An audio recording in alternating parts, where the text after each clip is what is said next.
Good afternoon and welcome to a cold and windy Jeffrey Field for some women's soccer action here on Big Ten Plus. My name is Mac Young, joined alongside Kaylee Tallman here at Jeffrey Field, where the Penn State women's soccer team undefeated at 10-0-2, but the Ohio State Buckeyes riding high on a 3-game winning streak. Kaylee, Ohio State's given Penn State a lot of trouble in the past. What do the Nittany Lions do to come away with a win here? Absolutely. Ohio State has been one of those teams that's been really hard for Penn State to crack recently.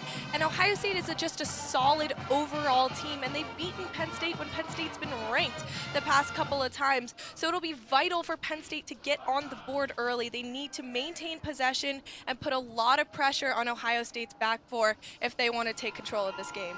Most recent meeting back in Columbus, Ohio State won that one 3-0. Penn State's last win against the Buckeyes was in 2019, a 3-2 win for Penn State. But here you go, see the teams huddling together, getting ready for what should be a very exciting matchup. As we mentioned, Ohio State's flying really high. Their head coach getting their 300th victory. Rory Walker-Hawk in her 27th season just got her 300th victory at Maryland. That kicked off a little 3-game win streak for the Buckeyes, and all of a sudden, they're looking a lot better than they did with now a 7-3-2 record. And here's some players to watch for you. Ava Alonso with a hat trick of assists for Penn State in their last win. She'll be a big standout for the Nittany Lions. And then, Kaylee, who else are you looking out for on the other side with the Buckeyes? Amanda Schluter, the freshman, has been phenomenal for the Buckeyes with a goal and an assist in their last game against Illinois, and 4 goals and 4 assists on the season. She was named Big Ten Freshman of the Week this week, so she will absolutely be someone to watch for the Buckeyes. In total for Schluter, the freshman, 4 goals and 4 assists on the season. She's one of those players that can be both in the midfield and in an attacking presence. And both these teams, I'm sure we'll talk about as the match goes on, tremendous depth as well. But I think we should also turn and look at the starting goalkeepers for this afternoon's matchup. I should say Molly Pritchard for Ohio State and Catherine Osmond for the Nittany Lions. Both veterans, both players that have a lot of experience. Pritchard is a sophomore, not as old as Osmond, but Pritchard was here for Ohio State last year and has performed very well this season. And obviously, Catherine Osmond has been the backbone of this Nittany Lion defense. It's one of the best in the nation. Yeah, Catherine Osmond, I mean, come on. She has been absolutely exceptional. This Penn State team as a whole has only conceded 5 goals, and one of them she was not in net. That was conceded, and she gives this back line for Penn State a lot of confidence. They can play a little riskier back there, make some more dangerous plays because they know they've got her as a backstop. So that's really key for Penn State. You just saw some of those numbers there for Osmond. 0.37 goals against, a .897 save percentage. And of course, starting every game for the Nittany Lions, 10-0-2. For Pritchard, she's 7-3-2, 1.4 goals against average. Still a little higher, but still respectful, and then a 7.32 save percentage. She's made some big stops when the Buckeyes need it. But we're about ready to go here. Penn State, wearing the all-white, is going to be heading from right to left in this first half. Now, Ohio State wearing the gray tops with the lighter gray bottoms going from left to right. Kickoff is here, and we're underway here at Jeffrey Field. And what Penn State's calling the wear white game, Olivia Borgen first on the ball, but she's tackled and taken out, and Ohio State can head on the other way. Emma Sears, she scored last year for Ohio State against Penn State in a 3-0 win for the Buckeyes. And Penn State will win a throw-in here on the near side. So feeling out process, early minutes, Kaylee, what are you looking for from either side? Do you want to try and get aggressive, or you want to try and just settle into the match and get in control? I'm always for getting aggressive to start off. This game, Penn State-Ohio State, is always going to be a bit of a chippy one. These teams really want to win, and that is obvious, and I think the way to do that is getting started really early here. Try and set the ball forward a little bit, and then once you try and take a couple of those risks, then settle into the game, just to test out the back line a bit on both sides. Sears thrown his Bombeck's pass goes awry. Ended up recovered by the Buckeyes. Have the early possession going here in this one. As we mentioned before, Ohio State playing well. 3 straight wins, all in conference as well. Going to help them in the conference standings. Penn State currently at the top of those conference standings at 4-0-1. But again, the Buckeyes have been a tough nut to crack for this Penn State team, as Kaylee said earlier. I wanted to mention it a little bit earlier, but for the first time in Big Ten Plus history, this broadcast is available in Spanish. You want to go back in your app, you can get the Spanish broadcast. The lovely Juan Mendez, who I do a lot of games with, is on the call with Carlos Garcia, completely in Spanish. First time ever for Big Ten Plus, so we're really happy to offer that. So if you want to watch the match with Spanish language broadcasts, get ready to hear Juan Mendez and Carlos Garcia. They are available right now. And Penn State, Amelia White is kind of getting ready on the sideline. I was wondering if she was going to make an early substitution, but she's retreating now as the Buckeyes are going to have an early free kick. Yeah, and at the beginning of each of these games back, there's a bit of a feeling out process. Neither team really has gotten a lot of possession of the ball here early in the first couple minutes of the game. Ohio State has maybe had a bit of the better of the possession with a nice little rundown there on the left side, saving a goal kick actually. But it's a lot of bouncing back and forth, and so I think these teams need to settle in a little bit. And after treating, it does seem like Amelia White is going to come on as a Penn State player. He's going to come off with an injury. I think it's a Linehan walking off the field right now. That's tough for Penn State to see. Linehan has been fantastic this season. Absolutely. Linehan, the top goal scorer for the Nittany Lions, is vital to their offensive presence. Not sure what happened. She's walking on her own power off the field, which is good to see. Amelia White comes on. Amelia White tore things up as a freshman last season. It's been a little bit of a slower start for her. Just got 1 goal so far this year, but she's getting a chance here, get a lot of running time here early on in the match. Just about 3 minutes in now, so we'll see if Amelia White can do again. 1 goal in the season for her. Linehan, the leading scorer for Penn State, off early with an apparent injury. And here comes Ohio State, and using the sidelines really, really well. They're attacking wide, which creates a lot of space for them to send balls towards the middle of the field. Emma Sears is running a lot down that right channel.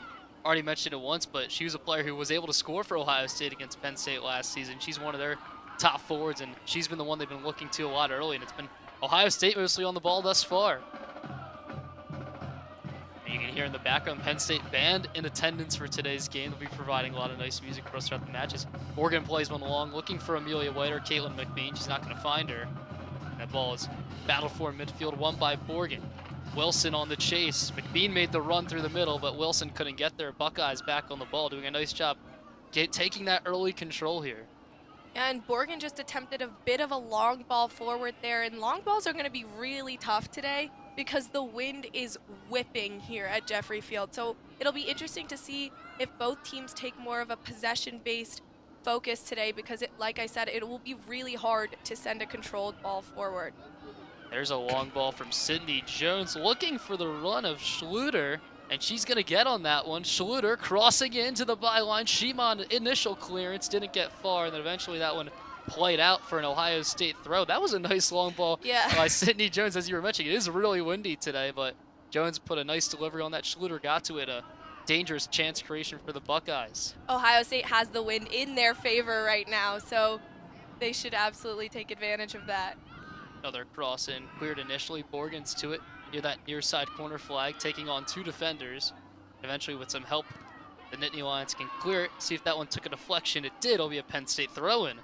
It's about 3.5, nearly 4 minutes gone here in the first half. Buckeyes taking most of the possession. It's been mostly played in Penn State's defensive half, but Nittany Lions an opportunity here with the throw-in to try and break out. But Peyton Linehan coming out early was a little bit of a story. That was tough to see here, out with the injury.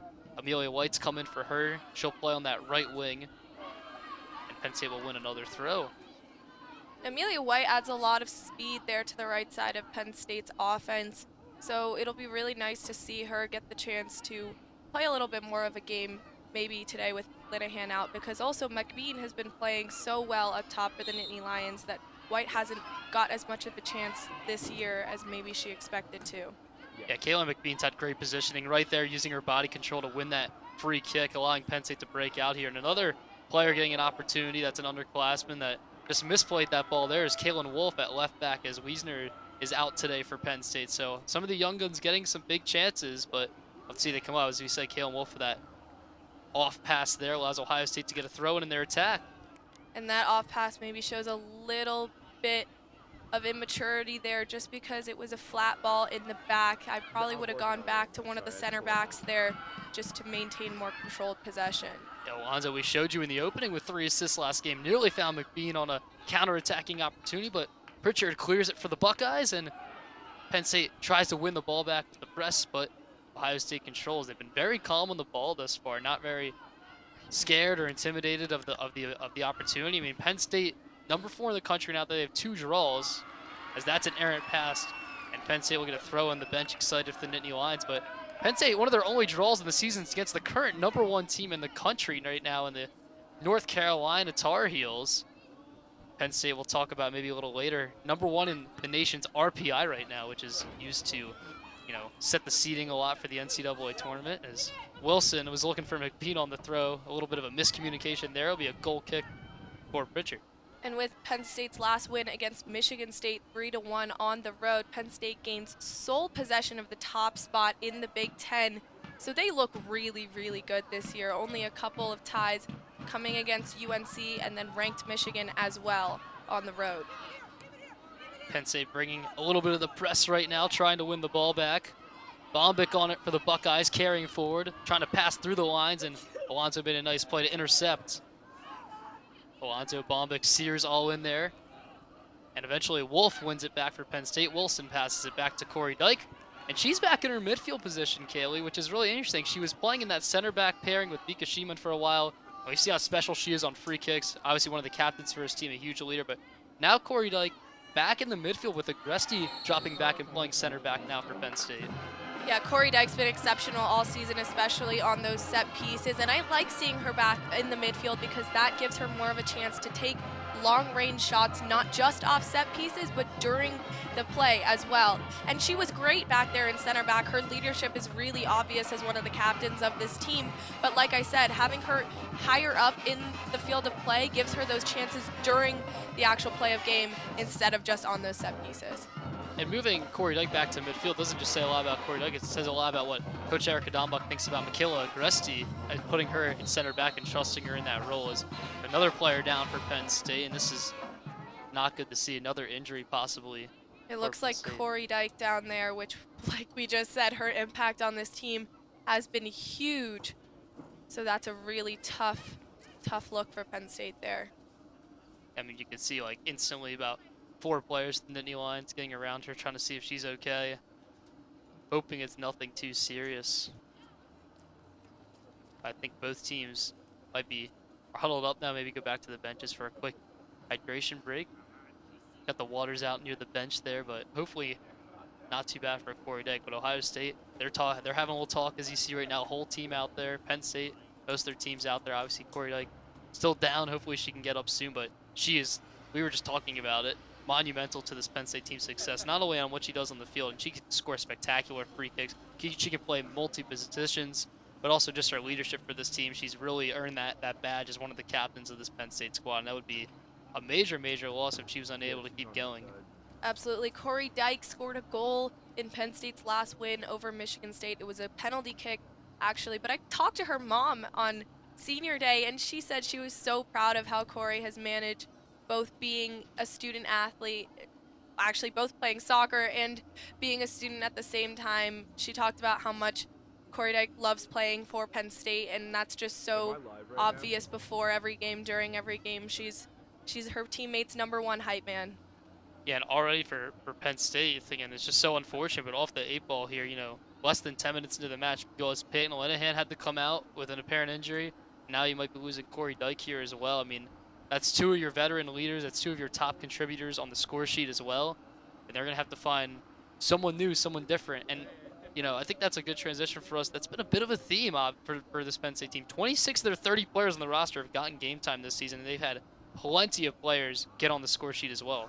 Yeah, obviously those 2 are tough losses, but I'm not too worried about Penn State given their depth. Corey Dyke is now up and walking. She looks to be moving by herself.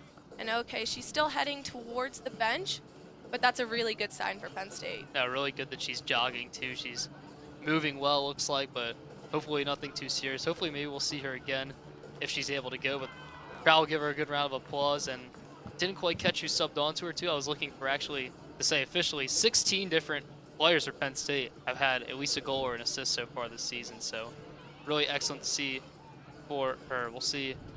Perhaps Corey Dyke, it looks like she's just going to stay in. They're not going to sub her off. She's going to stay on the sideline, wait for the AOK, and come back in. Drop ball to the Buckeyes. Jones plays a long pass, cleared away by Wolf, but a little haphazardly going toward that far side corner flag. And Penn State let it go out, and that was a mistake because Ohio State has a corner. But Corey Dyke, luckily, right back on the field for the Nittany Lions. Yeah, that was a miscommunication there by the defense of Penn State. And Penn State's been a team that's won a lot of corners, this season, but that was not the case against Michigan State. They only earned themselves one corner. So we'll see how that goes today. Peyton McNamara takes the corner for the Buckeyes. It's up, it's available, headed up. Firstly by Penn State, goes back into the danger area, then Shimon steps up to head it away.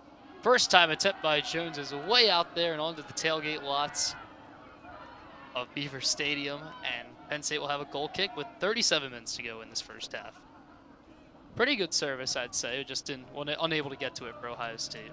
Yeah, great service there. McBean was just in the right place at the right time. Had that been Ohio State player, that easily could have been a goal there for Ohio State. Ball's back in play. Saw a little bit of the replay here. Sears tried to throw it back in. Shimon, nice clear, and then Sidney Jones sends it well away. McBean on the ball for Penn State now. Playing it out. Morgan to Wolf. Looks to take the space in front of her, but just waited too long. Jones hopped on it, playing it through. Here come the Buckeyes one more time. For the first time today, saying Gianola. Yeah, and it looks like nerves there for Wolf on the left side. She's had a couple of errors to start this game, but she should get settled later into the outing. Sears' cross was cleared away, eventually found its way back to Shimon, and now Caitlin McBean. And Ohio State's doing a really nice job when they lose the ball, instantly winning it back. And McBean, nice veteran move there, stepping in front before Nina Hiltonen was able to take the free kick quickly. So Ohio State will just take their time now. But Ohio State's doing a really good job, I feel like, when they lose the ball, they're pressing up and winning it right back immediately. Yeah, and that's key against Penn State because Penn State's very good on the counterattack. Jones' delivery, headed down by the Nittany Lions, goes to that far side corner, should be out for a throw, and it's going to belong to the Buckeyes still. This ball has been on the Buckeyes side of the field, attacking side of the field, for the majority of the game so far. Back in play, another cross in, goes to the far post, isn't going to find anyone. Wolf's going to have to see it out of play. Nice job there. I thought she was going to try and play, but it did a really nice job to seal off the defender and let that ball go out for a goal kick. So that was a good play from Wolf after a couple troubling plays to start off in this game. And that's definitely what she should have done there. No need to risk a mistake when you can give your keeper, Catherine Asman, a goal kick here. Play right back out to Wolf. Penn State trying to play down this near side, and Wolf's pass intercepted by Sears. Sears driving down that right channel to the goal line, crosses it in. Unable to get it centered enough. It'll be another goal kick for Penn State, but then like that, Ohio State kind of recognizing Weezer's not in there, really attacking that near side for Penn State. So see if Penn State can figure it out, trying to play through the lines, get it to the middle of the pitch more instead of trying to go out on the near sideline. Yeah, absolutely. Penn State's got a lot of strong points in the middle of the field, so it would be key for them to utilize that today. Now Amelia White is unable to stay on the ball, but an errant pass by Ohio State nearly gets Penn State out of it. Really nice sliding tackle there from Dyke, but Buckeyes still on the ball. Played in, deflected away, still on it. Ohio State inside the 18. The Buckeyes are relentless right now, putting so much pressure on Penn State's back line, and that's exactly what they should be doing to get on the board here.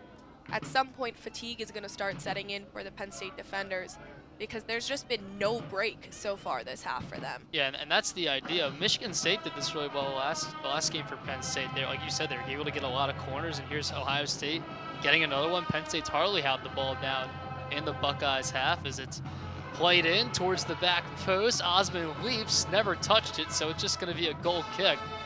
Nice delivery, no one got there. That very nearly snuck into little the left Olympico. post. Very nearly a goal for Ohio State there. Nearly the old Olympico, which Juan and I once talked about on air. We're like, where did that start? When was that who came up with that as the first calling it that? But that's another good opportunity. One more time, if you're looking for the broadcast in Spanish for the first time ever, Big Ten Plus, it is available. Juan Mendez, Carlos Garcia. If you look in that Big Ten Plus app, you'll be able to find the match right here in Spanish language. So very happy to talk about that. I'll probably talk about it a dozen times during this broadcast. It's really exciting for everyone that's going on. Just to our left, and they're outside, which is, you know, they're even more warriors than we are that they're doing that. Is Penn State a throw in here on the far side, still pinned back in their own half, looking for some connecting passes, and that throw's intercepted. Jones on it, or McNamara that was rather.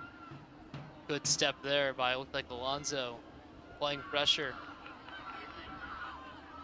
Great challenge there by Borgen. Yeah, and Borgen really nice playing it back too. Now Wolf and Borgen connect, and again, still their own half getting close, and that goes off Sears. It'll be a throw-in for Penn State. It'll be really interesting to see if Penn State switches the positioning of Ellie Wheeler over there on the right and Wolf over here on the left, just because Ohio State really seems to be coming down the left side of the field, or the right side of the field for Ohio State. Yeah, Penn State's defensive left as that one gets in on Osmond, and it didn't have a lot of pace. It took a slight deflection, but she was on it.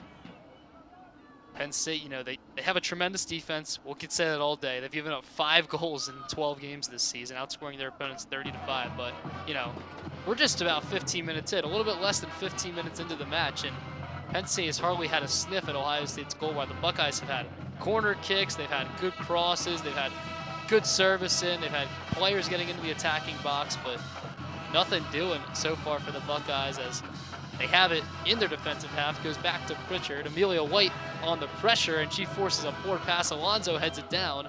Here's Natalie Wilson. That was an exceptional play by Alonso there. A really nice control there, and Amelia White obviously provided the pressure, but there's an errant pass from Wolf, intercepted by the Buckeyes. Corey Dyke trying to make up the ground, but Buckeyes going the other way, and Wolf makes up for the poor pass by picking that one off, not allowing Sears to get there.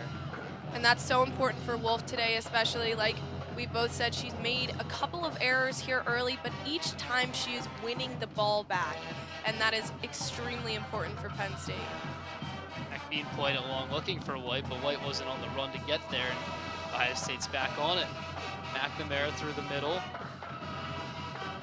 Through ball played, and getting there first was Wheeler. I mean, it's so tough playing as a left back or a right back. As Alonso, nice pass. We'll see if Wilson's onside. The flag's down for now. Wilson gets on it. She turns back. Some good defending here from Brombeck. Wilson, then Borgen chasing after it, and that's going to be a goal kick. Really nice job there by Kristen Bombick getting back in the play. Yeah, and a really nice little sneak pass there by Borgen to the corner. Unfortunately, too much on it for Penn State, but great idea there for their first kind of offensive attack. Ended up being a goal kick. Borgen wasn't able to get there. There's another long ball. This one will just go all the way through to Osmond, and for all the wind out there, it's not stopping these teams from trying to play it long. Yeah, absolutely. Ohio State's done a really good job of managing the wind still and played those effective balls forward. I think for Penn State, it's been a little harder because they are against the wind currently. So those balls are stopping a little bit short. Cross in, too close to Osmond. She takes it on the hop, and she's trying to get her team to go on a counterattack here while the Buckeyes are forward. Here's Wilson, Alonso, and Corey Dyke. Nice job switching the play there from Penn State, allowing Wheeler to try and go forward, but her pass is deflected, and Ohio State will win back the ball. It's so tough playing a fullback or a right back or a left back, the player on the outside furthest back for either side. In today's game, you got to play so offensive and got to get up in the attack, but also you're so responsible to have to get back and cover your areas too. It's a position filled with a lot of responsibility. We've seen for Penn State, Ellie Wheeler has been excellent with her energy, and Kate Wiesner's been one of the veteran players, but not playing today, so Kaylin Wolf's been putting that responsibility. We've already seen through Wolf's, through the goods and the bads, you know, how tough a position that can be to play. And Ellie Wheeler's so good at her position because of her fitness level. She can run for miles. I think that's what makes her so good at that right back position over there. It's a really nice play by Gresti earlier, stopping that through ball, and then Corey Dyke having the control, and they get it out of play for Ohio State throw. But 28-10 to go here in half number one. It's been all Buckeyes thus far.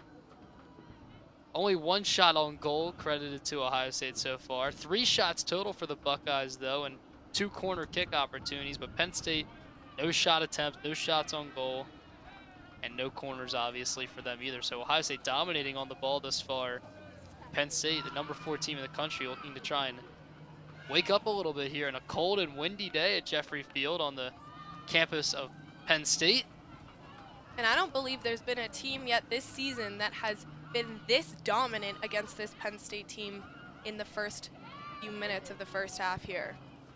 yeah, Ohio State was definitely ready to go. And we talk about riding momentum, right, on a 3-game win streak. They've had some close games too. They know how to win close. They know how to be competitive. As Amelia White's on the ball for Penn State, she's got to turn back. And one sign of a real good domination is seeing Amelia White, a forward, having to come so far back to try and get on the ball. And that's a credit to Ohio State's press right now, really causing trouble for the Nittany Lions.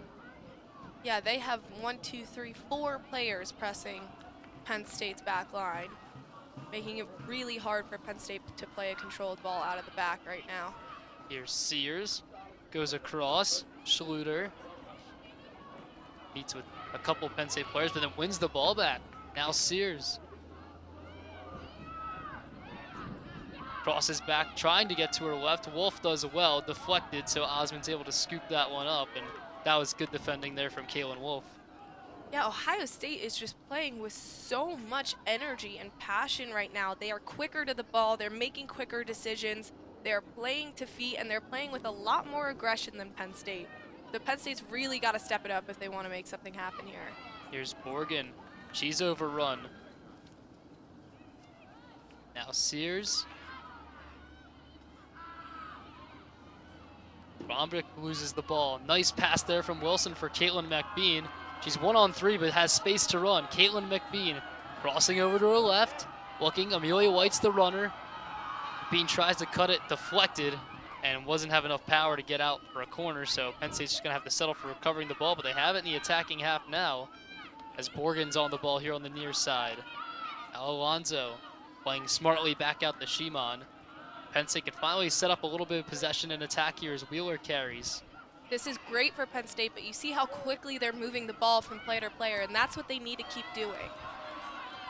That pass from Wolf was deflected by Sears, so the Penn State has a throw-in, 25-25 to go here in half number 1. Still no score. Corey Dyke surrounded by 2 Buckeyes and has the ball taken off her. That was McNamara in on the play. And despite losing that ball right there, that was a really good attacking run for Penn State, and I think vital to their confidence almost just 20 minutes into this game. Here's Jones. Carrying up. Plays it back. Now Schluter. Schluter has some space here. Schluter cutting it on her left, taking the shot, blocked. Now a Penn State counterattack opportunity. Amelia White carrying forward, looking for the run of McBean. It's a beautiful ball. McBean's going to get on the end of it. Caitlin McBean, can she get it centered enough? Ohio State tracking back. Caitlin McBean cutting to her right, now back to her left. Looking for any shot opportunity. On her right, one more time! Caitlin McBean just over the crossbar. That was exceptional work by Caitlin McBean. She was looking for that avenue to take that shot and couldn't find it for a good 30 seconds there, but she stuck with it, made a couple cuts, and got a good shot off. I think something that stands out for me to watch this relay, McBean is not the fastest or paciest player, but her work ethic is above almost anyone out in the field. She could be done right here. She doesn't have the angle, 2 defenders on her, but cutting it back one more time, eventually getting that shot, just got under it with her body weight a little bit too far back, so that one goes over the crossbar, and Penn State can be happy. They got a good shot opportunity, honestly the best shot opportunity thus far in this game after being dominated in the early minutes, but here come the Buckeyes one more time. Really strong through ball in there. Penn State trying to track back, getting close to that 6-yard box. One more move and a shot blocked, and Nittany Lions clear that one out. And I think what you're going to start to see here as both teams settle in is a way faster pace to this game. Ohio State was already playing with that fast-paced soccer, and Penn State was stuck on the backs of their feet. But now with those couple of offensive opportunities, I think it will take Penn State a little while here to quicken their pace up, and then this is going to turn into a really, really fast game. Wolf on the throw-in on the near side here. A lot of action on the right channel for Ohio State and the left channel for Penn State in the early parts of this game. Sears has it back. Goes around Wolf nicely, crossing in, blocked. Is it a throw-in or a corner? It's going to be a throw-in right near that flag, taken quickly. And you mentioned Ohio State here taking advantage of their right side of the field.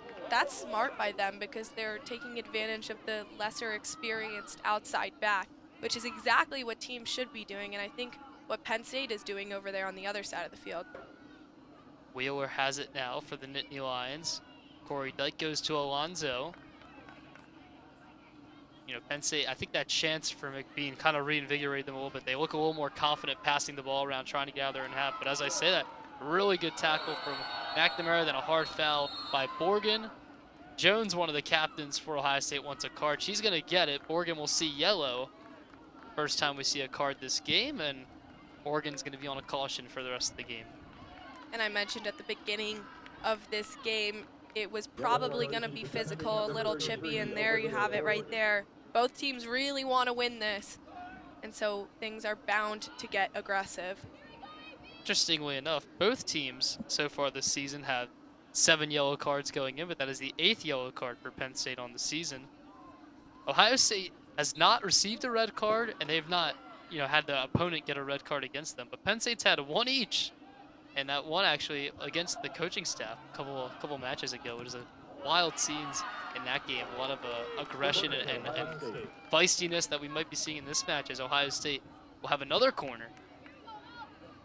And that's Ohio State's 3rd corner of the game, which just shows how much they've been on this half of the field earning corners. And corners obviously create great chances for goals. So we'll see if they can take advantage of that right here. Corner's taken short. Jones on it. Her cross in was low, cleared away. Trying to win it back with the overhead touch, but it's just going to be cleared down the near side and eventually out of play for an Ohio State throw. An interesting choice to take that shot there by Ohio State. There were a lot of Penn State defenders in her way, so I'm surprised she especially took a low shot in that opportunity there. Bombic goes outside to Sears. We've seen a lot of her on the ball today, and I believe the flag is up for offsides. Looks like Borgen's on her knee down here on the sideline. Yeah, Penn State's had some injuries early in this half. Luckily, Corey Dyke's all right, but we have not seen Peyton Linehan since she came out initially. Borgen looks okay. I think maybe a little bit of a bloody nose. Perhaps they're trying to just get cleared up. That's exactly what's going on. Tough with the white jerseys. I know, right? It's always, you always hear stories of athletes trying to hide it, right? Because they know they can keep going and swallowing it or covering up with their jersey. Hard to do in the white uniforms for Penn State today. Kayla McBean was just having a good conversation with Erica Dombach, the head coach of Penn State, down the sideline. And both coaches for both programs have been outstanding, both of them with over 300 career victories. And we mentioned for Ohio State, Lori Walker-Hodge recently got her 300th career victory against Maryland. And McBean has a really good relationship with head coach Erica Dombach. A few games ago towards the beginning of the season in Penn State's game against TCU, McBean was struggling to start out there and had a long chat with Erica Dombach, who she said after the game really told her to keep pushing and motivated her to eventually score the game-winning goal in that game. So McBean has started off this game playing really well with a lot of aggression, a lot of passion. She got a great shot off there a couple minutes ago. So nice to see them talking there. Yeah, and for Coach Walker-Hawk of Ohio State, her 300th win came against Maryland, and that led the Ohio State to be on what is now a 3-game winning streak. And Olivia D'Amico is on for the Nittany Lions. She is going to replace Olivia Borgen. And a little bit of sun here starting to peek through at Jeffrey Field. That is great to see, as Anita Hiltonen was the one who dropped that one back for Ohio State. The Buckeyes can get ready to come the other way. They get through their own half quite easily of Penn State, and they're ready to advance up now. This is the first major attack we've seen for Ohio State down the left side of the field over there. Yeah, you got Ellie Wheeler over there, Corey Dyke as well, and Wheeler, a nice block there. Another corner kick for Ohio State. I believe this will be their 4th corner already of the first half. 4 corners in 25 minutes. That's pretty remarkable. So 25 minutes in, 20 to go in this first half. Still scoreless, but like we said, Ohio State's had a really nice game so far. 5 shots, 1 on goal. Corner is in, headed away by Penn State. And Wilson will just clear that one out to halfway. Ohio State will keep it in and try and start up another attack while Penn State tries to press up forward. Yeah, and another good service by Ohio State, but McBean just seems to be in the right place at the right time today. She's also got a bit of height on her at 5'9", which definitely helps her out when clearing those corners.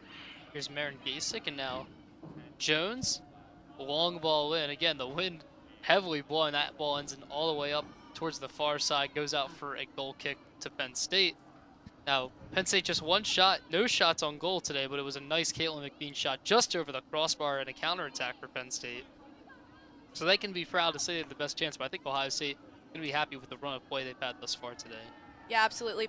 Ohio State has definitely looked better in this half so far, but Penn State does have a little momentum in them now and are playing with a little more fight. Fortunately, a misplay right there, but yeah, they're definitely getting themselves back in this game. You can kind of see maybe some players not used to playing with each other as much. There's been a couple air passes. Obviously, it's cold out, it's windy out, but the Penn State team doesn't seem as in sync and as organized as we typically see them. So Ohio State's back on another attack here, but D'Amico gets back on the ball, and one more time for her. Her touch was a little bit heavy, but she'll recover. And the Nittany Lions clear it out as far as Wilson near that Big Ten logo. Now McBean receives. Nice first-time pass for Amelia White. And a Wheeler pressing up now from her defensive position. McBean's calling for it. She's offsides now. Now she's back onside, but Wheeler's going to take it on that far side. Wheeler goes to White. White's cross for McBean. Her shot is blocked. Caitlin McBean is getting to the right positions at the right time. And finally, we can say Penn State's got a corner kick today. Yeah, and that was absolutely great movement down the side of the field over there. McBean had a phenomenal placing there. She was in great position. She got herself right in the middle of the goal, which is exactly where you want to be when taking a shot, right around the 6-yard box. But great defense there by Ohio State. Erica Dombach not wasting any second, getting a quick word with her goalkeeper, Catherine Osmond, while Penn State gets ready to take this corner kick. It'll be Alonzo, the 3 assists last game. Her corner in, looking for McBean, but it was cleared away by the Buckeyes. Now Corey Dyke has it. Dyke looking for space, and 2 Buckeyes are able to stop her. Now, Ohio State for the first time today can say they got a counterattack going. Here we go, down that far side. Penn State tracking back. Wolf is there trying to stop it. Here comes the run, and Wolf makes a really good tackle for the initial stop. The shot is blocked and cleared away. Nice job by Kaylin Wolf there tracking back. And there's Ohio State's speed on display down that left side. She ran past 5 or 6 Penn State players there to get that shot attempt off. Try and switch the play, but Penn State ready for it. They clear it out, but Jones is there. Bombic now for the Buckeyes. Bombic up against D'Amico right now. Her cross is cleared out, and Wilson will just send it towards the stands. It'll be another throw-in for Ohio State, but for all Ohio State's possession, Penn State's been really good at clearing out and not allowing Ohio State to get that second or third ball opportunity to get another shot or cross in. Yeah, absolutely. Ohio State has definitely had to be a one-shot team here in the first half because, like you said, Penn State is pressing on those second and third shot opportunities. Buckeyes back on the ball again. Bramblett looking to cut in on her left. Bramblett's pass intercepted. A nice step there from Alonzo. Corey Dyke smartly switches it out into the open space. Wheeler can run onto this one and look for Penn State's forwards. Her pass looked like it was going towards White, but eventually McBean will try and get there. Really nice step from McNamara. But Penn State's back on the ball. They play to this near side. McBean's got space. D'Amico playing her in. McBean against Hiltonen. She plays it for White. Amelia White cutting back on her right foot. Amelia White's shot was sliced wide. Really nice run of play from White. The flag's up anyway for offsides. But some positive play there. It would not have mattered, but Amelia White slicing that shot, not able to put it in the net. But the flag's up on the far side for offside. Another nice counter-attacking movement from Penn State. Started with D'Amico and McBean, Amelia White eventually. But again, offside. Not able to convert anyways. And it looks like Amelia White had Natalie Wilson over there wide open on the back post. Unfortunately, like you said, it was offside anyways. But had White gotten that cross across to Wilson over there, that's almost a surefire goal. Yeah, you got a nice look at the replay. It is tough, though, for Amelia White. She made a really nice cutting move in, getting on her favored right foot, and just saw that goal, saw that shot opportunity, was just thinking about finishing it and was unable to do so, as D'Amico has put some new life into this game for Penn State, playing really hard right now, making some good opportunities there. She lost it for a moment, but Kaylin Wolf was there to pick it back up. Now Alonzo, a really nice move. She's taken down, wins the free kick for Penn State. Sears has her palm up asking why, but Alonzo, nice move there with the foot, getting the free kick for Penn State. And Nittany Lions, as this half's gone on, now under 15 minutes to play, Kaylee, they've looked a lot more confident in themselves. Oh my gosh, absolutely. And sending this ball forward, unfortunately, that one was intercepted by Ohio State for the Nittany Lions. But absolutely, they feel more confident, and you can just see that in the way they play. They are taking chances with passes forward, and that's not something they were doing in the first half of this half, because honestly, they didn't have the chance to. Ohio State was putting so much pressure on the Nittany Lions that they couldn't do anything. And now they are adapting, they are playing quicker on the ball, and that's really showed in their improvement towards that second half of this first half. Yeah, I mean, it's not only the offense, but the passes seem to be clicking just a bit better for Penn State, and it's making them feel good, but we'll see if anyone can cash in on that first goal of the game for either side. Both these teams, you know, we talk about Penn State's defense, but they've both been good at scoring goals as well. I mean, Penn State's averaging 2.5 goals scored per game. Ohio State's averaging over 2 as well at 2.17, so these teams can definitely score.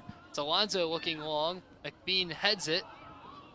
Tracking back as Wilson. Penn State will just take the possession as Corey Dyke has it in midfield near that center circle. The other thing Penn State's done a really good job of this season is scoring late in the game when the game's tied. They've had a couple of games, at least definitely against UCF and TCU, and even West Virginia, where there were goals that came in the last 10 minutes, last 5 minutes of the game that earned them the win in those cases. So I have no doubt, even if this game is tied in the last couple of minutes, there's still a very good chance either of these teams can score. Sun really peeking out now, getting a good look at it as Alonzo has it in midfield almost out of nowhere. Just got way brighter. You can see on your television screen or whatever you're watching on. As Penn State's going to make some late subs. Looks like Rach and Cook coming on for the Nittany Lions.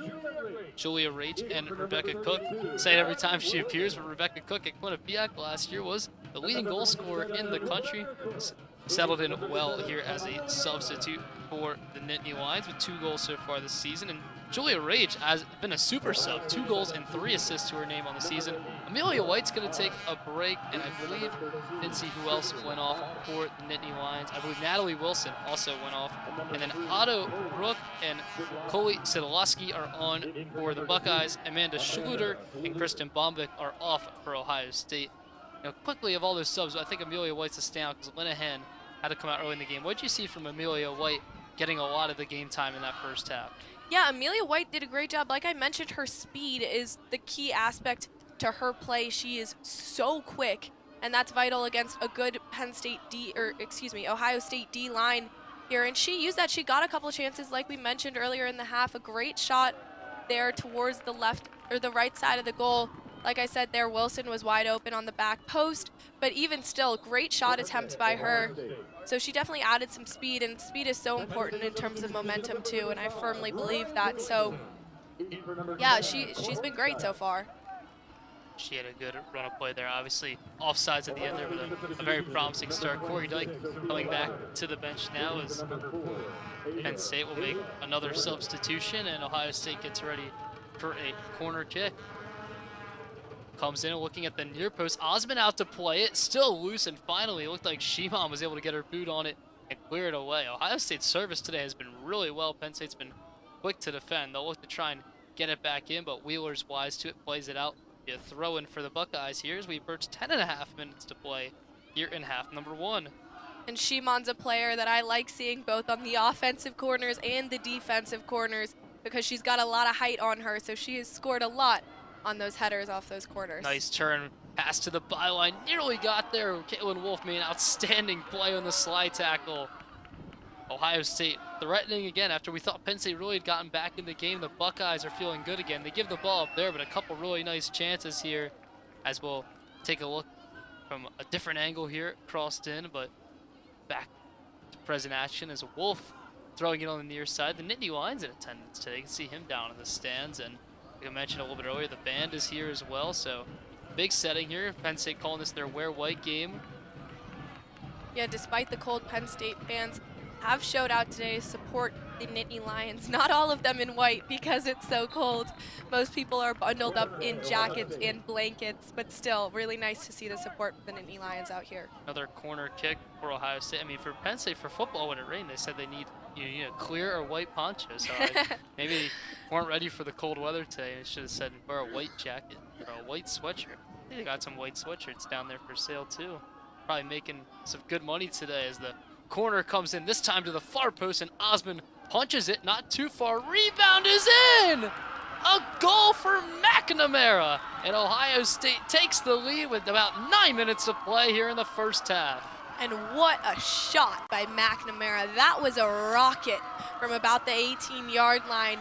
And I mean, great on Ohio State. They had that first opportunity that got blocked by Osmond, like you mentioned, and there was McNamara ready for that second shot opportunity, and she took full advantage of that with a rocket to the back of the net there. Peyton McNamara, her first goal of the season. Osmond comes out to punch it, unable to get too far, and the volley on the left foot goes to that near side post. Beautiful volley shot by Peyton McNamara. Again, her first goal of the season. After all that work for Ohio State, they're going to feel very strongly, very happy about getting that goal, and say it a million times just because it's so a crazy stat. That's just the 6th goal Penn State has conceded this season, so unfamiliar territory for the Nittany Lions. Are playing from behind. Yeah, that's only happened a fair few times this season. And like we said earlier, Penn State has not given Ohio State a lot of second chance opportunities. And there on that corner, there was not a whole lot Osmond could do to control that rebound. And there was Ohio State with the pressure to take advantage of that. Well, Penn State's got a lot of work to do now. Now 1-0 here in the first half, under 9 minutes to play. It was Peyton McNamara with the outstanding volley off a corner kick, and those were starting to add up for the Buckeyes. It was eventually going to come back to cost Penn State, as Wolf now on the ball for the Nittany Lions. Plays it down to D'Amico. D'Amico getting on her right foot, passes with her left. Nearly an errant pass. Shimon had to step up the play, but she loses it, and an opportunity for the Buckeyes to go the other way. Here comes Ohio State. Pass here. Shot saved by Osmond. Sidlowski there with the shot for Ohio State, and she came sprinting down the right side of the field. Someone who did not start this game, but will also provide a lot of speed for Ohio State on this right side. Like I said earlier, Ellie Wheeler over there on the defensive right side for Penn State is the outside back with more speed for the Nittany Lions, so I would not be surprised if Erica Dombach switches Wolf and Wheeler to start off this second half. Dukovic was the one carrying with the pass, and as you mentioned, the substitute, Coley Sidlowski, had the shot denied, and Osmond, a huge save there to keep it a 1-0 game. It was 7:40 to go. Penn State at this point maybe just wants to try and keep it a 1-0 lead, regroup, get some new tactics, get some new ideas, some thoughts, some strategies into halftime before Ohio State continues to play as well as they are. I mean, we talked about earlier, Buckeyes with their corners, 6 corners to Penn State to 1, and then eventually that was going to lead to something, and it led to an Ohio State goal as Buckeyes are out shooting Penn State 6-2, 2 shots on goal to 0, and now with that beautiful McNamara goal, lead this match 1-0. Yeah, Penn State has an opportunity here to either sit back and let this half run out without the potential for any more Ohio State goals, or they can move forward and try and put some pressure on the Ohio State goalkeeper. And that's what I think they should do, because if they even generate one positive offensive chance heading into halftime, that will help their confidence immensely coming into the second half. Do have some fresh legs with Rebecca Cook as well as Julia Raich out there. As Agresti tried to cross that one in for Penn State. And Jones did a nice job clearing it out. Osmond all the way out, almost towards the midfield, plays it for Penn State. And Shimon on the ball now. A little bit of a rare mistake leading to that counterattacking opportunity. Kind of got caught out trying to play the ball out in the midfield, and Ohio State was able to come away with a 2-on-1, but Osmond, a big save, keeping this a 1-goal game, and then a miscommunication right there between, looked like Raich and Gleason, 2 of the substitutes, and now Sears carries the ball the other way for Ohio State. Sears trying to go through the legs of Agresti, unable to do so. But then another poor pass by Penn State. They're not going to have to pay for it because that went right in on Osmond. But a little bit of some discombobulation for Penn State in this first half, and trailing this one 1-0. A lot of miscommunication here, and someone who's been so strong for the Nittany Lions, despite maybe a little bit of chaos here in this first half, is Agresti. She's been really solid. She was one of the people that, like we mentioned, was stopping a lot of those second chance shot opportunities. You saw her make another great play right there. Wheeler clears it out, but it's played right back in. Shimon keeps it high in the air. Penn State gets the ball down. Some more sun peering out. McBean's making a run. They try to play it through, unable to get it to her. McBean's been making some good runs to the forward and the middle, but Penn State's really struggled to navigate through the Ohio State midfield in their press. Yeah, her positioning's been really, really good. Like I said earlier, she got herself in a shot opportunity right there, right in the middle of the goal at the 6-yard box, which is a lot harder than it looks to do. So she's made a lot of great runs. Again, the other Penn State forwards and midfielders haven't really had the ability to find her yet, but it'll come for Penn State, I have no doubt. Hiltonen plays it back. Pritchard on it first, now Jones. Penn State getting a little more forward. 4.5 minutes to go here in half number one. Here's Shimon. Gleason to D'Amico. D'Amico unable to get that pass off. Went to ground, but no call for her there. Sears pass was off, and Wolf recovers, and Penn State go the other way. Alonso playing a long ball. Unable to get to that one, and Penn State, they're getting back on the ball faster now as Gleason, another nice play.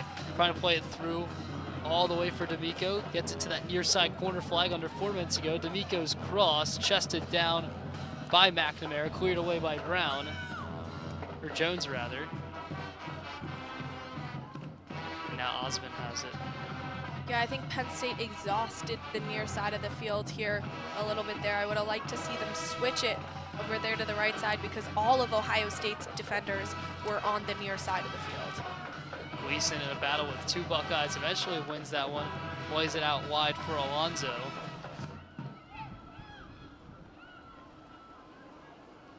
Penn State tick down towards close to 3 minutes to play in this first half, trailing 1-0 at home. They're undefeated all year, but they've been incredible at Jeffrey Field, winning every game except one, a draw with the right now ranked #1 team in the country. As here's Rage. Rage trying to make a turn, but a really nice play there by, I believe, Hiltonen.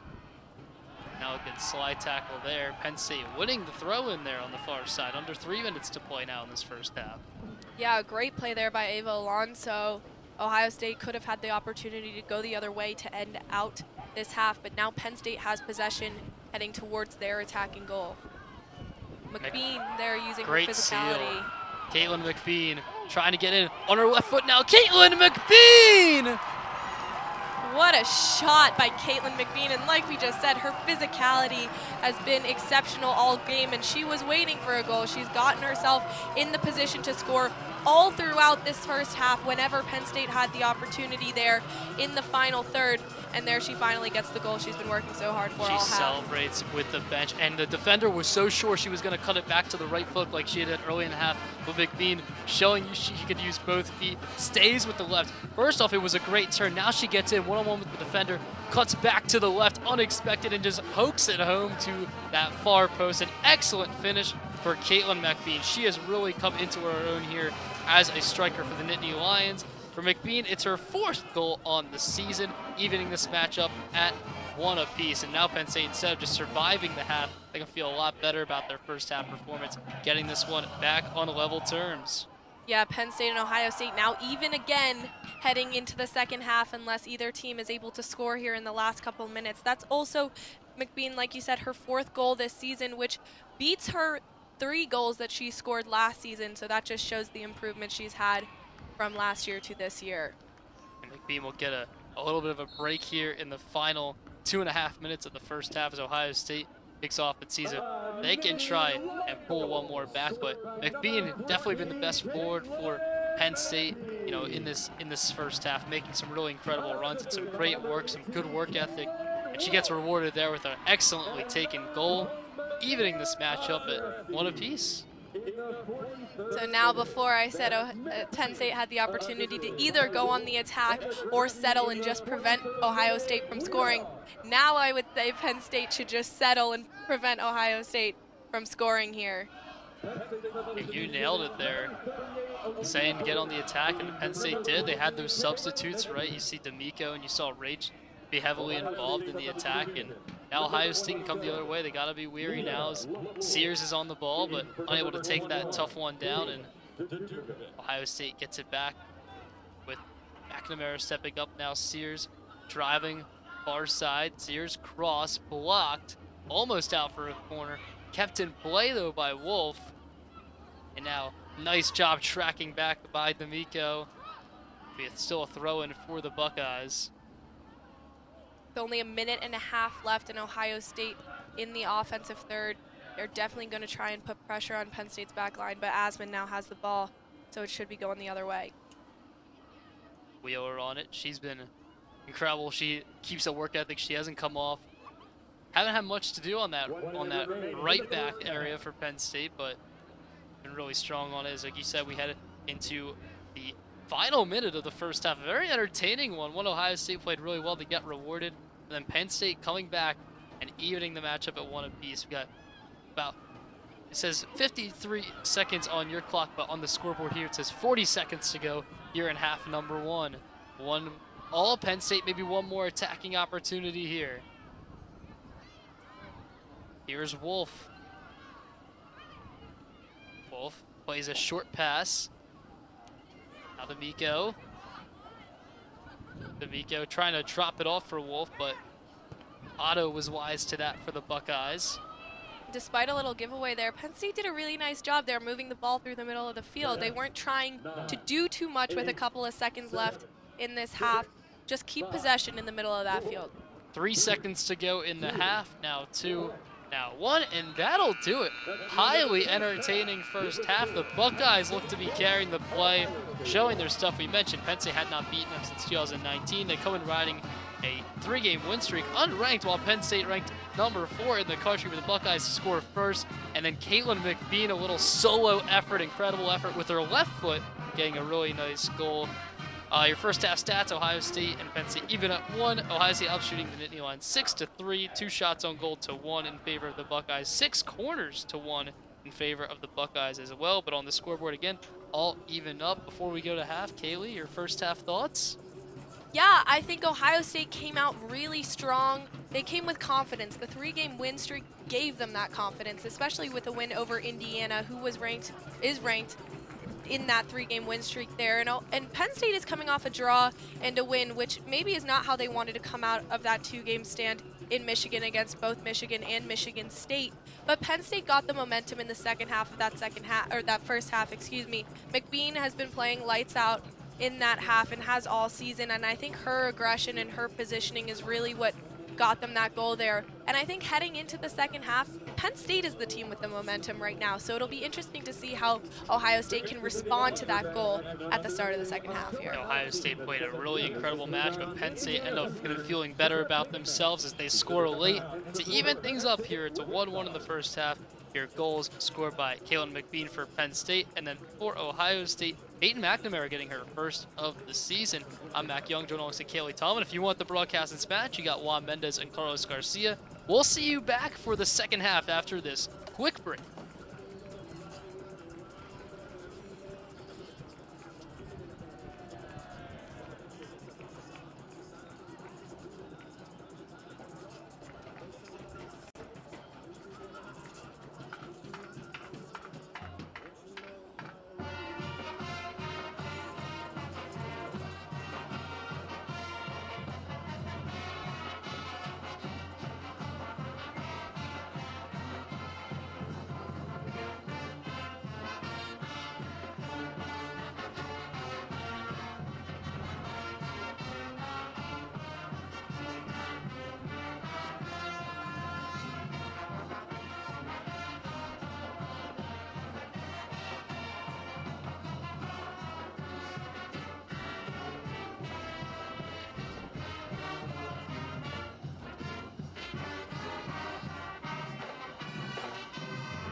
Fans, today is Faculty Appreciation, and today we would like to welcome our special guest that members of the team have invited to today's match.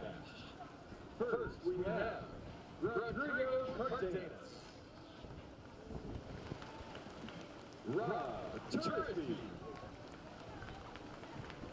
Michelle Park, Anna Belpedio, Alyssa Felty, Jeff James,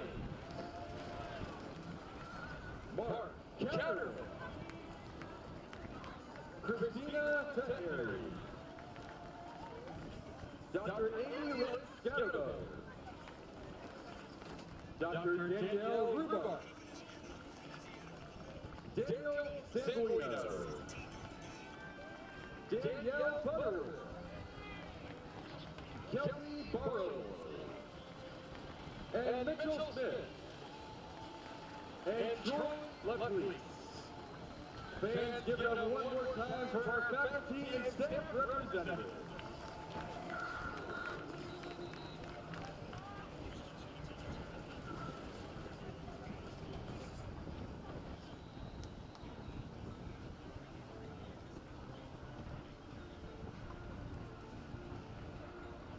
Fans, be sure to stick around because following the match, there will be autographs with select members of the Penn State women's soccer team.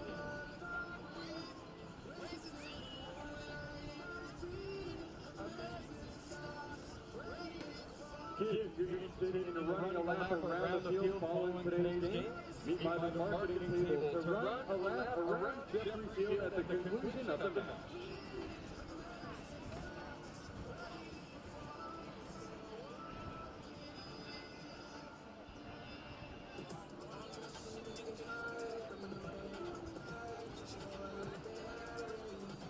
This week, MI Windows and Doors Student Athletes of the Week are women's volleyball's Max Pedraza and men's soccer's Liam Buss. MI Windows and Doors, the path to perfect windows has never been more clear. It's time for the Penn State Meal Television Business T-shirt time. Get on your feet and make some noise if you want a T-shirt.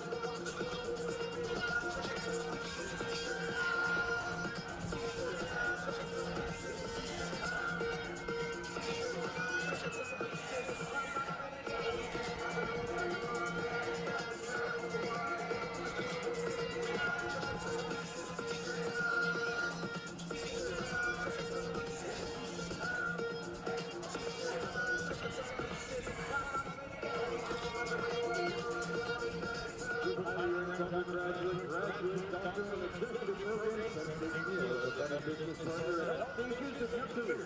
Learn more at meal.psu.edu.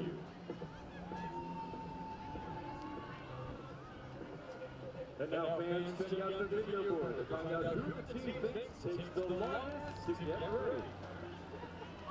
Takes long to get ready doesn't Carol takes long to get ready. I think I take the longest to get ready. Longest to get ready with D'Amico. My roommate, Olivia D'Amico, takes longest to get ready. I take pretty long to get ready.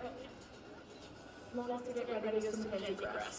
The longest to get ready is back. Mackenzie. Who takes the longest to get ready?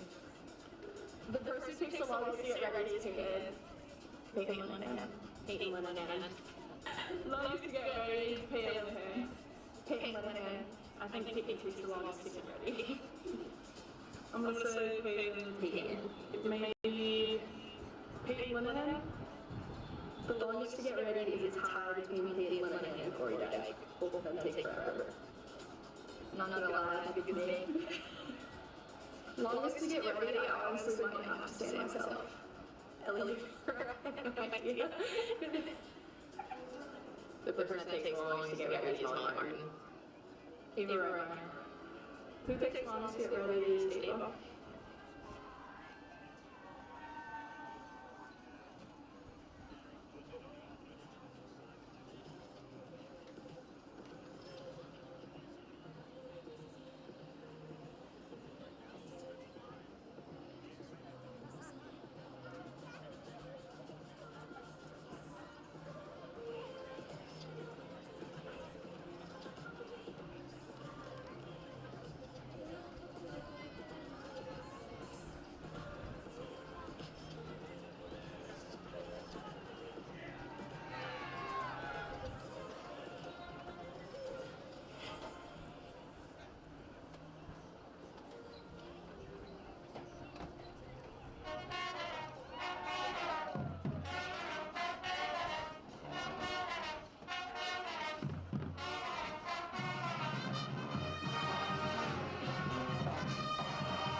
Welcome back to Jeffrey Field here on the campus of Penn State, where the Nittany Lions, number 4 ranked team in the country, are all even up with the Ohio State Buckeyes 1 apiece.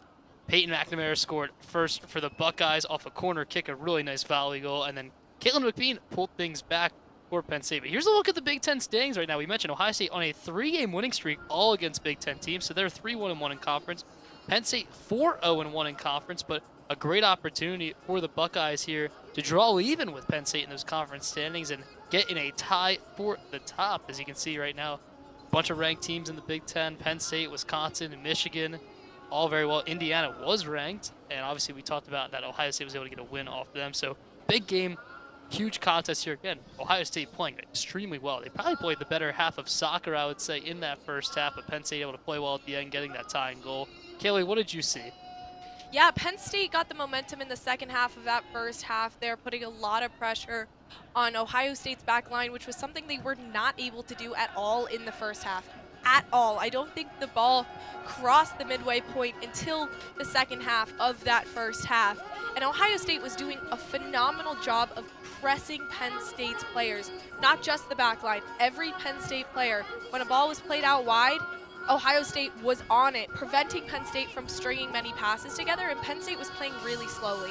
And towards the second half of that first half, Penn State started speeding up their play a little bit, and it proved to be really effective because Penn State was able to get a lot of chances on net there in the end of the first half. Excuse me. And, you know, something I think, talk about a little more Caitlin McBean, something we kind of almost goes by the wayside is Peyton Linehan, Penn State's leading goal scorer, came out of injury mere under 5 minutes into the first half, and obviously Amelia White came on. McBean started. How big is it that Caitlin McBean has kind of stepped up and been kind of that target player for Penn State in the attacking third and really taking advantage of the chances she's gotten? Yeah, McBean's been vital to Penn State's success, obviously, in this game with the lone goal for the Nittany Lions.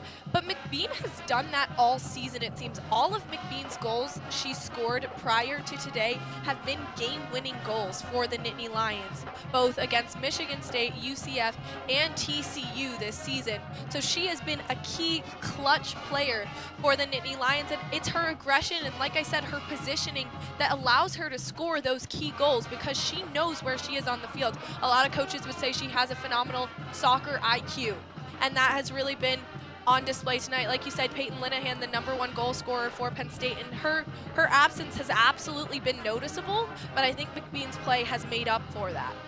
Penn State, a couple injury scares. We haven't seen Linehan back. Luckily, Corey Dyke, who went down for a while, was able to come right back in the game and be a strong contributor. Both teams huddling up now, trying to talk tactics. Coach Dombuck was actually out talking to one of the sideline officials, the one on the far side. And we're back one more time. We want to remind you that if you're looking for coverage of this match in Spanish, we have Spanish language broadcast brought to you by Juan Mendez and Carlos Garcia here on Big Ten Plus. For the first time in the history of Big Ten Plus, we're so excited we're able to offer that. Juan is phenomenal, and Carlos. They're both outstanding broadcasters, journalists, outstanding people. So please, if you want to listen in Spanish, give them a watch on Big Ten Plus. First time we can offer that. But if you like the English, no criticism for you. Stay right here with us. I'm Mac Young, joined alongside Kaylee Tallman. See Pritchard getting ready. Now Penn State will head from left to right. You talked about the wind, a little more in Penn State's favor now as the wind's really blowing from left to right as well. And Ohio State in the gray will kick things off as we're underway here in half number 2. Buckeyes play of Bar Wolf. We said her name a lot, sometimes in positive ways, sometimes in some negative ways, but she gets on the ball quickly. She's had a lot of action in this game, playing on that left back spot in place of Kate Wiesner, who we have not seen and we do not expect to see in this match. Yeah, you mentioned the wind in the favor of Penn State in this half. I'd like to see them take a couple chances from outside the 18 just because they have the help of the wind, giving them a little more power on their shots. None of the players have really taken any long-range shots so far this season other than McNamara's goal off the corner there. So it'll be interesting to see if Penn State can take advantage of the wind in their favor now. Ohio State with the early advantage here. Half number 2 as we get a little quick look at some first half stats. Penn State, the lone yellow card we saw a little earlier. Ohio State favored in the corners in this half, and that's where they got their goals. You mentioned that kind of long range, that volley shot from McNamara, an outstanding shot. Both goals today have been a little bit of brilliance from the individual players. Obviously good team play as well, but the finishes have been a class. So we'll see what it's going to take to try and get a game winner, if we'll see one more time. I've said it a couple times today, but Penn State has not been able to defeat the Buckeyes since 2019. Ohio State's been beaten a handful of ranked Penn State teams in the recent memory, as Ohio State will get themselves a free kick in a pretty dangerous area there on the far side. Another important thing to mention, we mentioned at the beginning of this game, Penn State has not been beaten by anyone yet this season. So Ohio State, they're looking for not only a win, but they're looking to create Penn State's first loss, which is shocking, a fact that this team has not been beaten so far this season, but it just goes to show you how good they've been, especially defensively, both in the goalkeeping sense and the backline sense. Referee says to stop the clock there as the Ohio State player was down, but looks like everyone's ready to go. I think it might have been Sears on that far side there as the Buckeyes prepare for the free kick on that far side. Looks like McNamara is there to take it. Oh no, excuse me, she's in the middle of the field there. And I think that was Jones as Osmond gets a punch. That's a stronger punch that time, as I believe it was Sydney Jones taking that free kick in. Osmond punched. If you remember, the first opportunity is one moment as that shot is blocked. Now Sears on the far side against Wolf and Wilson. Her cross in, Osmond's able to catch this time, but I was going to say, Osmond going for the punch, that was what led to the first Ohio State goal. The punch did not go far enough, and McNamara was the first to it, as the Nittany Lions can go the other way. Near side now, Caitlin McBean. McBean, her pass across was blocked. Now Corey Dyke playing it over the top. And that will run out of room. It'll be a goal kick for Ohio State.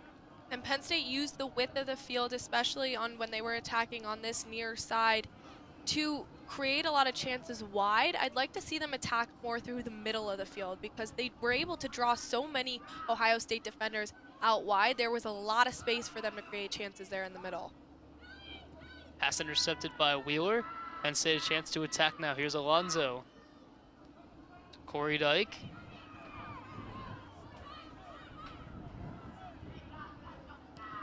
Long shot. There's one of those long shots you're looking for, right in on Pritchard. Good save, and away can go the Buckeyes. And like I said, it's important for Penn State to take advantage of the wind in that sense for the long shots, because typically I would have said that's not a smart shot to take. There was not a whole lot of power behind it, and there weren't many defenders screening the shot, but it was a good look. It was well placed toward the left bottom corner there, and the goalie had to make a save for Ohio State. So I would say in this case, those shots are important to take. Yeah, nice job drawing the foul there from Wheeler. Taking that shot was Borgen. I had to do a double take. I believe she's wearing a new shirt. She has the 38 on now, usually with the 33, but you see her on the near side as Shimon brings the ball up. Yeah, I mentioned the bloody nose with those white jerseys. So nice job the equipment staff getting, as Alonzo's going to try and play it long for Borgen. Then the flag's up for offsides. I was wondering if she was going to be offside, and indeed she was. Trying to tightrope the line there was Borgen. It was a nice ball from Alonzo. We already talked about numerous times how class she is with her passes, but unfortunately, offsides for Leah Borgen. And you mentioned Erica Dombach having a conversation with the official at the beginning of the game, or the beginning of this half, excuse me. I have no doubt that is what it was about, Borgen's jersey change. Yeah, good talk there. Offsides we've seen a couple times for Penn State go against. Amelia White had a golden opportunity early in the first half that was taken away due to an offsides. Wasn't able to convert regardless, but Penn State's really trying to teeter the line between on and offsides, trying to get those runs in behind. And they've had some success. As you said, they have some great passing players in the midfield. Oregon does a great job putting pressure on, and D'Amico was calling for the ball. She was a great inclusion late in that first half, and she stayed on to start here in the second half, the number 3 shirt for Penn State. Penn State doing a much better job this half putting pressure on the Ohio State players, causing them to make a few more mistakes than they did at the start of that first half. Here's Gasick. Nice job cutting across to her right. Plays it. Jones, or McNamara that was rather, headed down by Shimon. Here's Corey Dyke. Penn State looks a little more comfortable to start this first half. Alonzo playing it out wide to D'Amico. D'Amico trying to take on and then taking out the defender. It'll be a free kick for the Buckeyes. Good little poke tackle right there by Ohio State's outside back on that far side, preventing a dangerous Penn State opportunity there. Buckeyes a chance. They try and get out wide here. Turning there was Schluter. Well, I said it in the intro of the broadcast. She's the reigning Big Ten Freshman of the Week for the Buckeyes with a goal and an assist. She's got 4 and 4 on the year. Shimon clears. Borgen trying to win the battle, and that one goes out of play as Gasick will have the ball near the Penn State bench for a throw-in for the Buckeyes. And Mac, you mentioned Schluter. She's actually been a little quiet to me so far this game. I have no doubt she will wake up a little bit and prove to be a key part of Ohio State's offense today. But based on how she's been performing in the past couple of games for Ohio State, I was expecting her to be a real presence in this match, and we haven't said her name a whole lot. And the Buckeyes really seem to be playing from the outside in, and Schluter playing pretty central. We haven't seen her get on the ball a lot. It's been mostly wingers like Sears who've been getting in, and then the crosses come in as that shot is easily into the chest of Osmond. She can try and start an attack the other way. A long throw. See who's able to get to it first, and it will be Gasick for Ohio State. Here is Gasick one more time on that near side against Borgen. Her pass back. Wilson was able to get a foot in, but it just went back easily for the Buckeyes. But now Shimon makes a good tackle, and Corey Dyke looks to send things the other way for the Nittany Lions. Borgen on this near side now has some runners joining her. Her pass just off. A little bit of a miscommunication there, and the Buckeyes in turn and head the other way now as we're 37.5 minutes to play here in half number 2. And Bombic with a lot of space to run into, and her pass goes awry, kind of wasting that opportunity there. She had a lot of space to go into, and pass was just a little errant. I think the minds are going a little bit fast right now for both teams. It seems like they're doing a nice job getting out in spaces. Yeah, absolutely. And Penn State here taking advantage of the middle of the field there with a ball.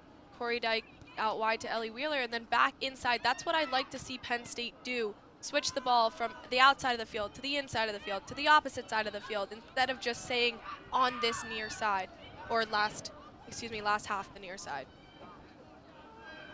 See if they can try and get everyone involved. Again, we talked about this before, but both teams doing a really nice job getting almost all their roster involved. Penn State has had 26 out of 30 players get involved in at least one game this season, and a handful, 15 or 16, we've got at least registered a goal or an assist. In Ohio State, very similar. A ton of players have contributed for them.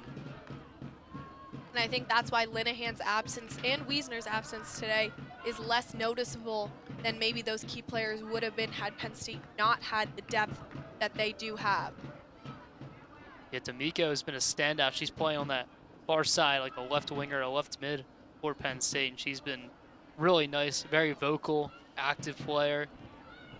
Really strong when she's been on the ball, but Buckeyes have been very strong as well as Alonzo picks that one off. Now here's McBean pulling it back. Right back to Alonzo, and here's Wheeler. Good patience here for Penn State as Wilson's on the ball. Nice chip over the top to get it back to Alonzo, but she's surrounded. Here's Schluter. Nice takeaway from her. Schluter running at Shimon. Corey Dyke's tracking back to help out. Now she's the primary defender. Schluter looking, cutting back to her right. She's surrounded by 3 white shirts now. Now she passes it off. Really nice run of play from Schluter now as a couple Buckeyes play catch. Here's Sears driving in. Wolf, a nice play. She gets shoved in the back, but no call there. The cross is in, deflected out of play. It'll be a corner kick for the Buckeyes. And Alonzo there visibly frustrated with her misplay in the middle of the field because she knew what that would lead to, and that was just a great offensive chance for Ohio State there. Thought maybe Wolf would be able to win a call, but she actually was able to stay on her feet despite going up against Sears, and eventually it was just a corner kick one for the Buckeyes. They've been all over it today. 7 corners for Ohio State in this one. Just about 10 minutes into half number 2. Their goal did come via the corner. An in-swinger towards the near post, headed out initially. Secondary ball in, comes through Catherine Osmond. Nice job being aware, coming off the line, scooping that one up. And we're still tied up here at 1. Kaylee, what do you think either side has to do to try and break it open one more time, to try and retake the lead if you're Ohio State, or get on top for the first time if you're Penn State? There haven't really been any quality chances on net. There's a lot of back and forth play here in the middle of the field. The teams will gain possession for 5, 6 passes, and then on that 7th pass, aiming to go forward, they lose the ball, whether that be Penn State or Ohio State. So I'd like both teams to maintain control throughout the middle of the field to get a quality shot attempt off. And whether that be a long shot, whether that be a cross in and a tap in, it doesn't matter, but neither team has gotten a quality shot on goal to start off this half. Yeah, I mean, the best shots on goal we saw were in that first half where we saw the 2 goals. I mean, other than that, there was that nice opportunity with Coley Sidolski. Sorry about that.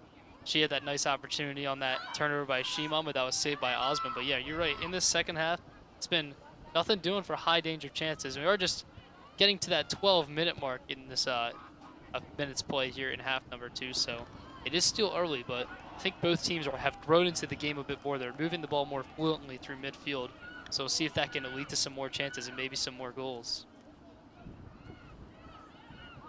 Both teams do average over 2 goals a game. Penn State averaging about 2.5. Ohio State 2.17. As that one's crossed in, and Pritchard wisely comes off her line and was able to snare that one and get Ohio State going the other way. She'll take her time, though. And the key thing with crosses like that, Ohio State's goalkeeper there was really easy. Molly Pritchard was really easily able to grab that ball because it fell right around the 6-yard box. If Penn State can cross that ball farther back, they're likely to avoid goalkeeper interception there and potentially get a shot on net. Kasich has it taken off her by Borgen. However, Borgen is called for the foul. Didn't like that call, but Buckeyes will get a chance to have a free kick in their own half and have some established possession here. It's been a lot more even, I'd say, to start this first half. In the second half, I'd say the first half, Ohio State was dominating the ball early, loads of corners. It really took maybe 1 or 2 counters for Penn State, and then eventually getting scored on for the Nittany Lions to really get going offensively and find that equalizer. Yeah, typically at the start of the game, there's a bit of a settle down period, and I almost don't think we had that for that long at the beginning of this game because Ohio State just gained possession so quickly. Here in this second half, there's more of a bit of that settle down period where play isn't quite as crisp as it gets to later in the half because both teams are playing so evenly. Foul there looked to be, I think, on Sears, and Ohio State smartly were able to get in front of the ball before Penn State could take that free kick quickly. D'Amico was running down the far side looking for a chance, but now Penn State will just take it short and look to build up out the back. Here's Wheeler playing it down for Borgen. That's a nicely weighted pass. Borgen will beat Gasek to it. Borgen cutting in on her left foot, plays it towards the middle. McBean, she's already got 1 goal today. Ball was kind of pinballing around in there, and it eventually goes out to Wolf. That was beautiful footwork by Borgen over here on the near side, just cutting it back and making a nice play into the middle of the field there. That time, Borgen has the ball taken off her. Some better defense from Ohio State, and they look at maybe a counterattacking possibility, but I don't know if they have the numbers. As Schluter here on the left wing. Corey Dyke all over her. Schluter wisely passes it back out, and here comes McNamara. A really nice weighted pass there by McNamara. And then good defense from Shimon. Ball still loose, no call. Shot goes just wide. Goal kick, interesting sequence there. I thought Shimon had it played well. Maybe thought she was going to win the foul. The ball was kind of just a sitter, and then the shot ended up going wide of the far post, and Penn State escapes there. Is a couple of substitutions now. Caitlin McBean is going to take a rest. I think Djokovic thought she was getting a foul called against her there because it almost looked like she gave up on that play and kind of had to take a half-hearted shot there. She almost had the entire net wide open to her disposal, especially on the far side. So kind of a missed opportunity there for the Buckeyes. Kaylin Djokovic, junior from Westchester, Ohio, the leading scorer for Ohio State this year with 9 goals and 4 assists. As that one hits the ref, and there it is. I was going to say, I was like, usually they stop that when that happens. As the contact is made the referee, there'll be a drop ball here as we get a look at some of that last play. Drop ball to Corey Dyke. She'll play it back. Under 30 minutes to go here, and still a lot of time. But a lot of times when I work with Vaughn, I ask him this question, and I like doing it. It's if this game stays 1-1, what team do you think is going to be more happy with the result as the game has gone thus far? See, that's a tough question for this game, especially. Just looking at their rankings, Ohio State would be the team that's happier with how this game would have gone, because Ohio State is currently unranked. Penn State's number 4 in the country right now. Penn State, based on how they were expected to do in this game, should have won. But that being said, Ohio State came out and really dominated the start to this game, and it looked like Penn State was just surviving there for a little bit. So maybe today, and especially with Penn State's history against Ohio State, maybe Penn State would be happy to come out with the draw today. Oh, yeah, I was ready to bring up the counterpoint, but you kind of circled around and got it all in there. I was gonna say, you know, Penn State, the higher ranked team playing at home. I think no matter what, they're gonna be upset when they draw, right, with how good they've been all season. But Ohio State has played the Nittany Lions extremely tough. Again, Penn State hasn't won since 2019. Even that game was a roller coaster where Penn State got out to a 3-0 lead and then gave up 2 goals in the second half and almost let it slip away. The Buckeyes are on a 3-game winning streak. They've been doing really well, and a draw here would end that winning streak effectively, as Amelia White back on the field here in the second half. Played a lot of time in the first half, playing now on the right wing, going against Gasek. White's pass. Hook after it, but unable to get there for the Nittany Lions.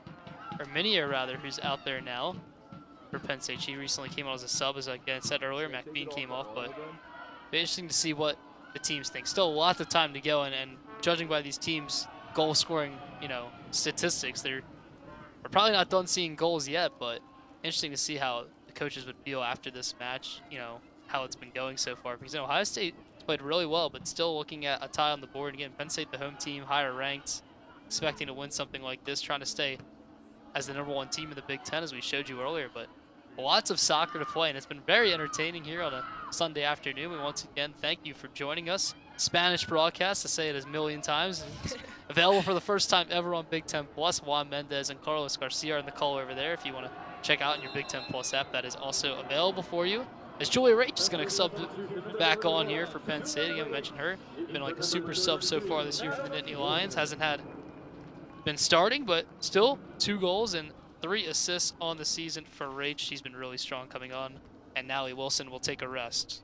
Natalie Wilson is someone who's really stood out to me so far in this game. She came on towards the end of that first half, but played really, really well and created a lot of chances for Penn State up on that side over there. Here's Amelia White with some space in the middle. White driving toward the middle with the ball, going to her right foot. Amelia White trying to rely on her pace, but eventually that one's going to be broken up. Really nice job by Gasek there to cut that one off. She was able to understand what's going on as Shaluter has it in midfield. Around a couple of white shirts, able to get the pass off, but unable to handle that one for Ohio State was Ella Gianola. White was headed into 4 straight Ohio State defenders there. So I almost would have liked to see her kick it back to whoever from Penn State was coming in behind her, because like I said, the long range shots, that Penn State player would have had a great chance at a long range shot there. She even had a little trouble, was able to stand up to Schluter and avoid some danger there as Wheeler carries it out.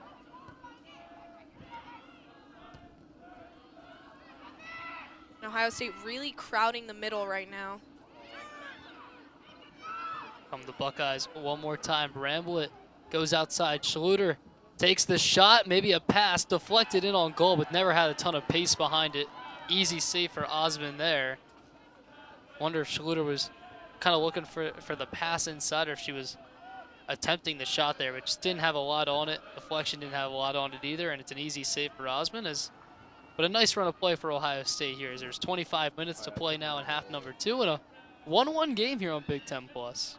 And Ellie Wheeler got caught a little high there, which caused Sheeman to have to slide over, creating that opening there for Ohio State in the middle of the field. Long ball towards D'Amico, and Pritchard was smart to get off her line there and collect that one. Nearly a great pass and a golden opportunity for Penn State, but the Ohio State keeper, Molly Pritchard, was up to the task and able to collect that one for the Buckeyes. Here's Gasek playing it down this near side for Schluter, saying her name a lot more this half.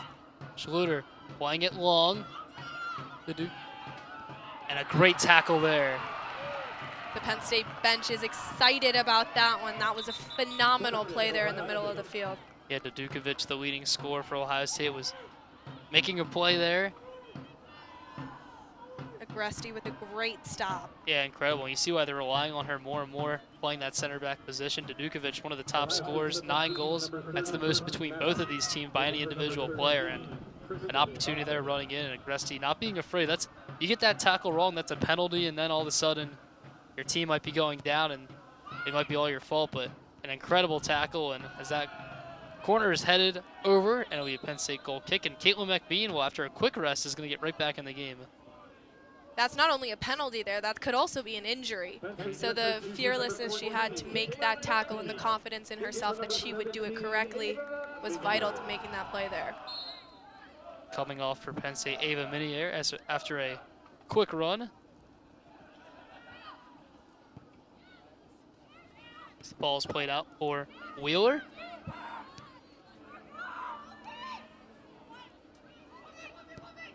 Nice switch there, which is exactly what I think Penn State needs to do a little more of, because Ohio State's players were caught on the near side of the field, which gave Penn State a little more room to run over there with Wolf. McBean's had her hand up on this near side for, it felt like a whole minute right there. Finally put it down, still asking for the ball, and now she's finally going to get in. 3 Ohio State shirts immediately came to her. She tried to play it first time to Amelia White, but White couldn't get there. It'll be a throw-in for the Buckeyes.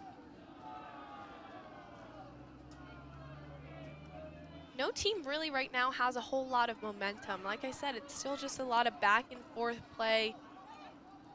Each team getting a couple chances, but still no super quality chances yet. Penn State's done a great job stopping Judokovic, who put herself in a great position a couple of times, but no key chances yet.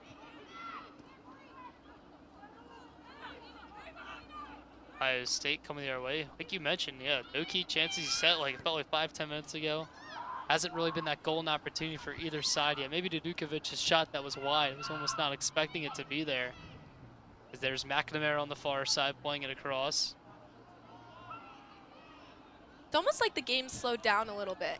I talked about how it speeded up a little bit towards the end of the first half, but since starting the second half, it's just kind of slowed down to a little bit of a lull. Yeah, it felt like the goals created a little bit of a chaotic element, a little bit of desperateness from the Penn State side and kind of franticness from the Ohio State side after scoring. And then after McBean's goal and going into half, both teams have kind of gotten a little more technically sound, a little more confident in themselves. And it's been a little bit harder to break through the lines this half. Here's Shimon. Pass out to Wheeler was intercepted. Now Wheeler does a nice job winning it back, but she had her arm around the waist of Berkeley Mape, and that's going to be a free kick for Ohio State in a pretty dangerous area. Very dangerous area. That's exactly where you want a free kick to happen. It's like a perfect position for a cross. And what Ohio State did to win that free kick is they really crowded Penn State's center backs and outside backs on that side of the field. So Penn State really had nowhere to go. So Ohio State was bound to win it in that scenario, and they did. Yeah, Buckeyes did a nice job. They're not afraid to commit players forward. And obviously you have a little risk of a counter there, but bringing players forward, getting the press in order to win the ball back. They got a free kick now to dangerous area. Jones takes it short, and an incredible tackle there for the Nittany Lions. Interesting choice there. Like I said, very dangerous position for a good cross. So I would have expected Buckeyes to take a shot towards net there.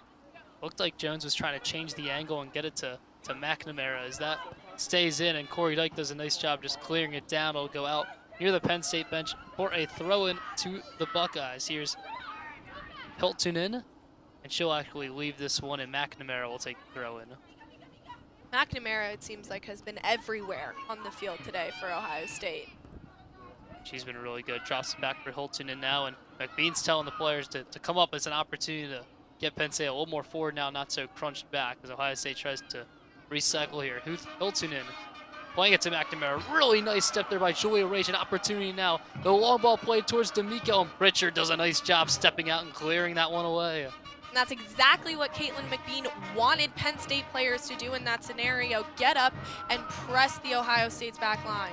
So really good pass. It looked like it was going to get into D'Amico, but eventually Pritchard was able to step up as that cross back to the byline, and then Amelia White was there, but the flag is up on the near side, just out of your screen for offsides against Penn State.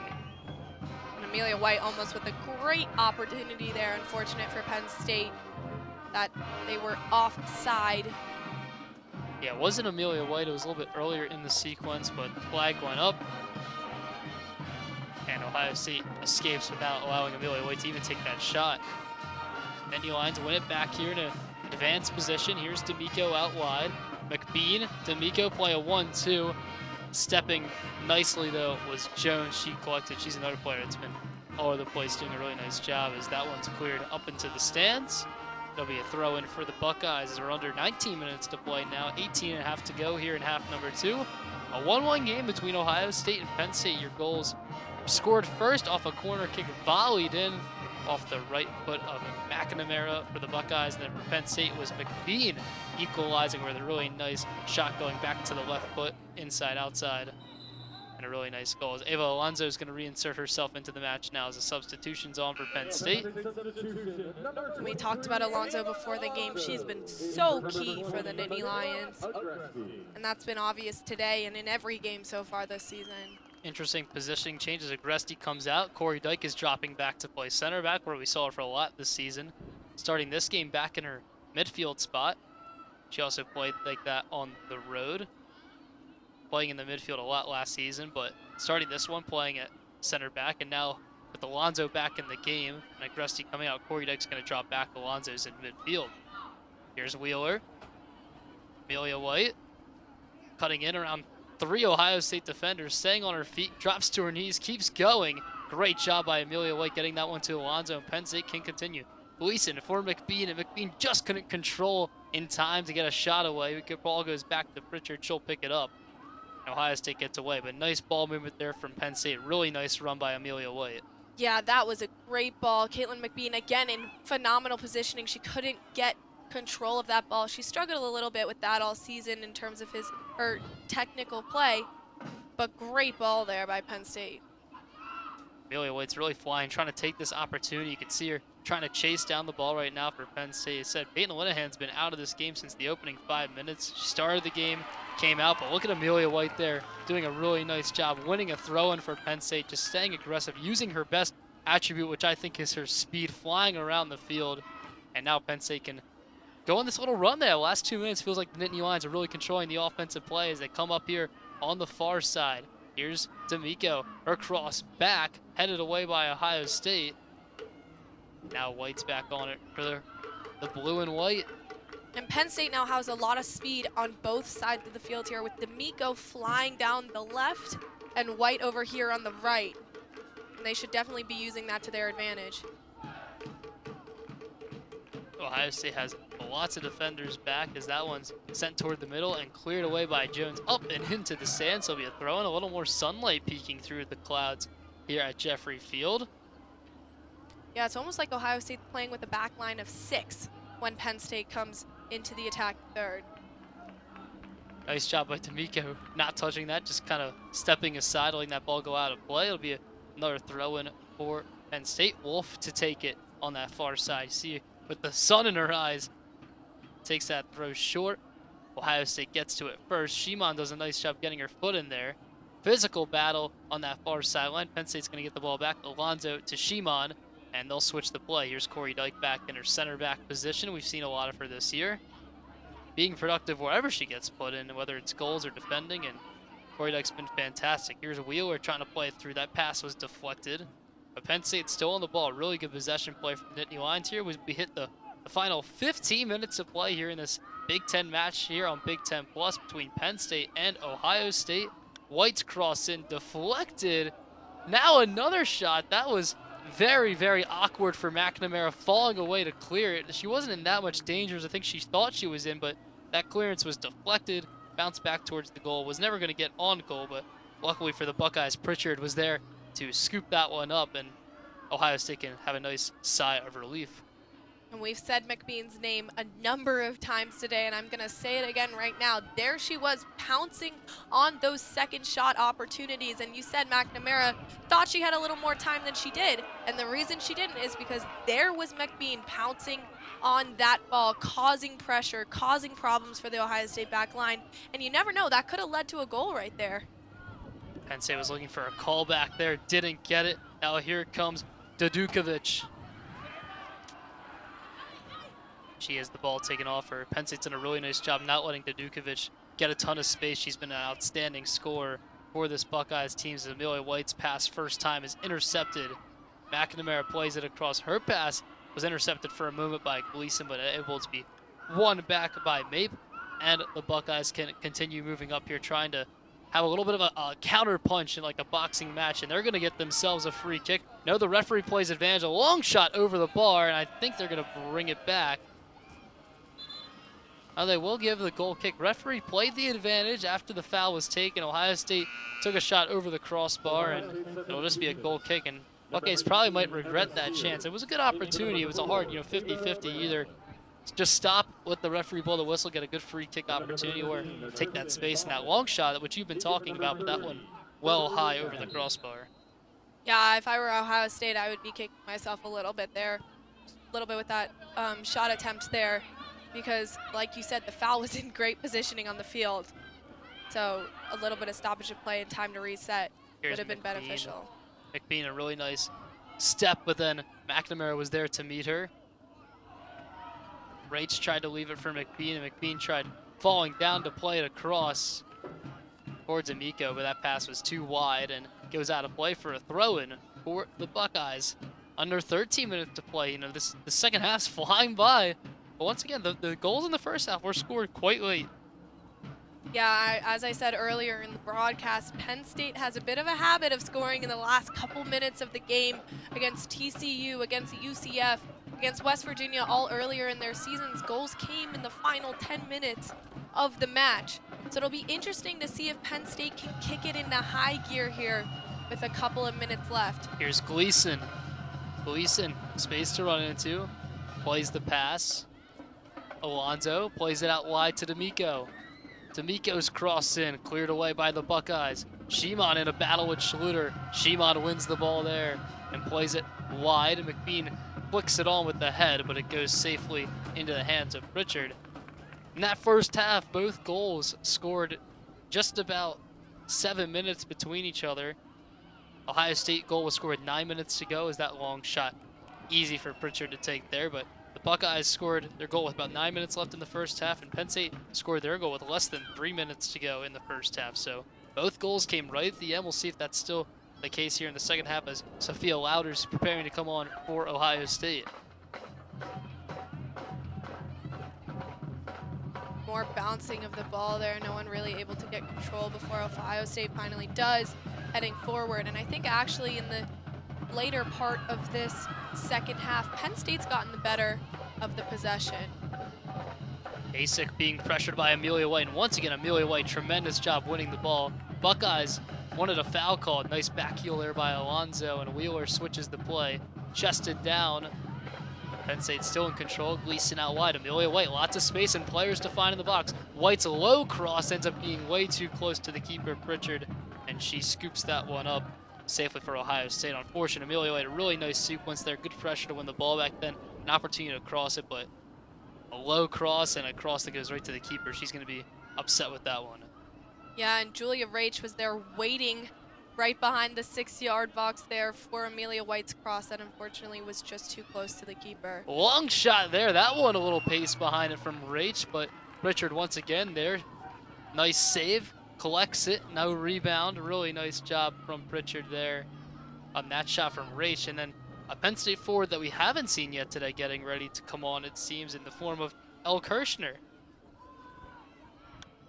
Ball floated back out to the midfield. Once again, Penn State takes control. Shimon playing the long ball for Amelia White, headed down, but Alonzo is going to be the first one to that one. Alonzo cuts back on her left foot, nearly stumbles, but stays on her feet. Alonzo there caught Ohio State a bit flat-footed coming in there, racing to win that ball. And a poor pass nearly taken away by Ohio State. Now the Buckeyes have it, and they can counterattack here. But Dukovic is running down that far side, the near side rather. Ended up playing it wide. Shimon defending. Here's the shot. Osmond dives, but it's wide of that far post. A goal kick for Penn State. Nearly a massive opportunity for Ohio State, and they're unable to get a shot on goal. Penn State gets away unscathed as El Kirshner's going to come on. Malia Davico going to come off. Coming on for the Buckeyes is going to be Sophia Lauder.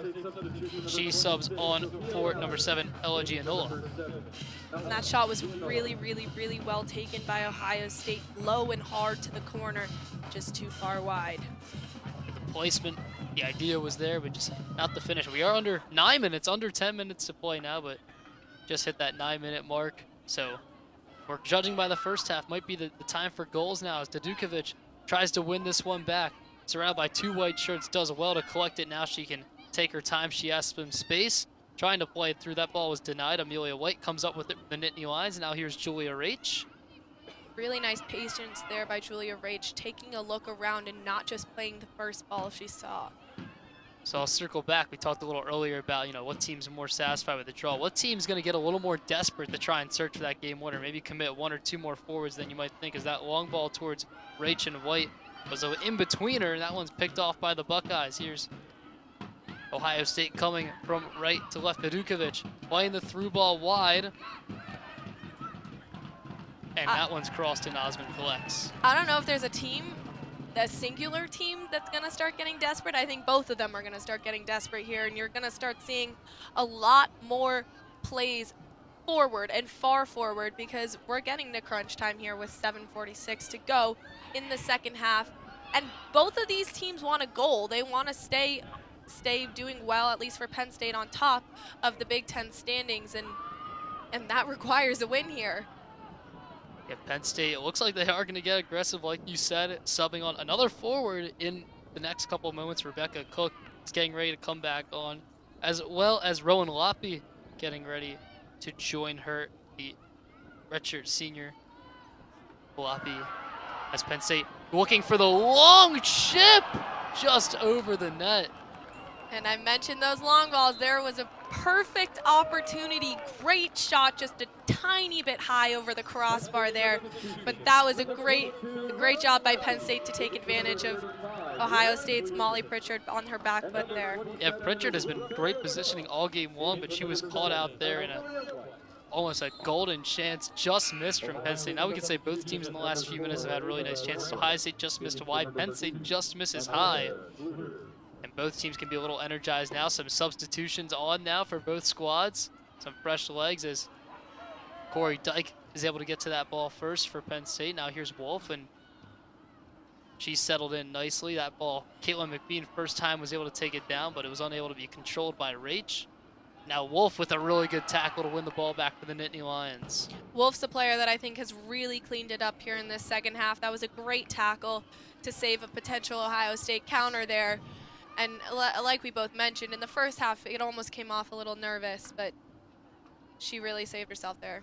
You just saw there was one more time that chip shot attempt that hit the top netting for Penn State. A long effort. It was going to be a tough effort, but nearly a spectacular goal to get maybe a game winner with the Nittany Lions, but the game still remains in the balance. Here come the Buckeyes. 2-on-4 right now. Still driving the shot. Good pace on it, but right at Catherine Osmond.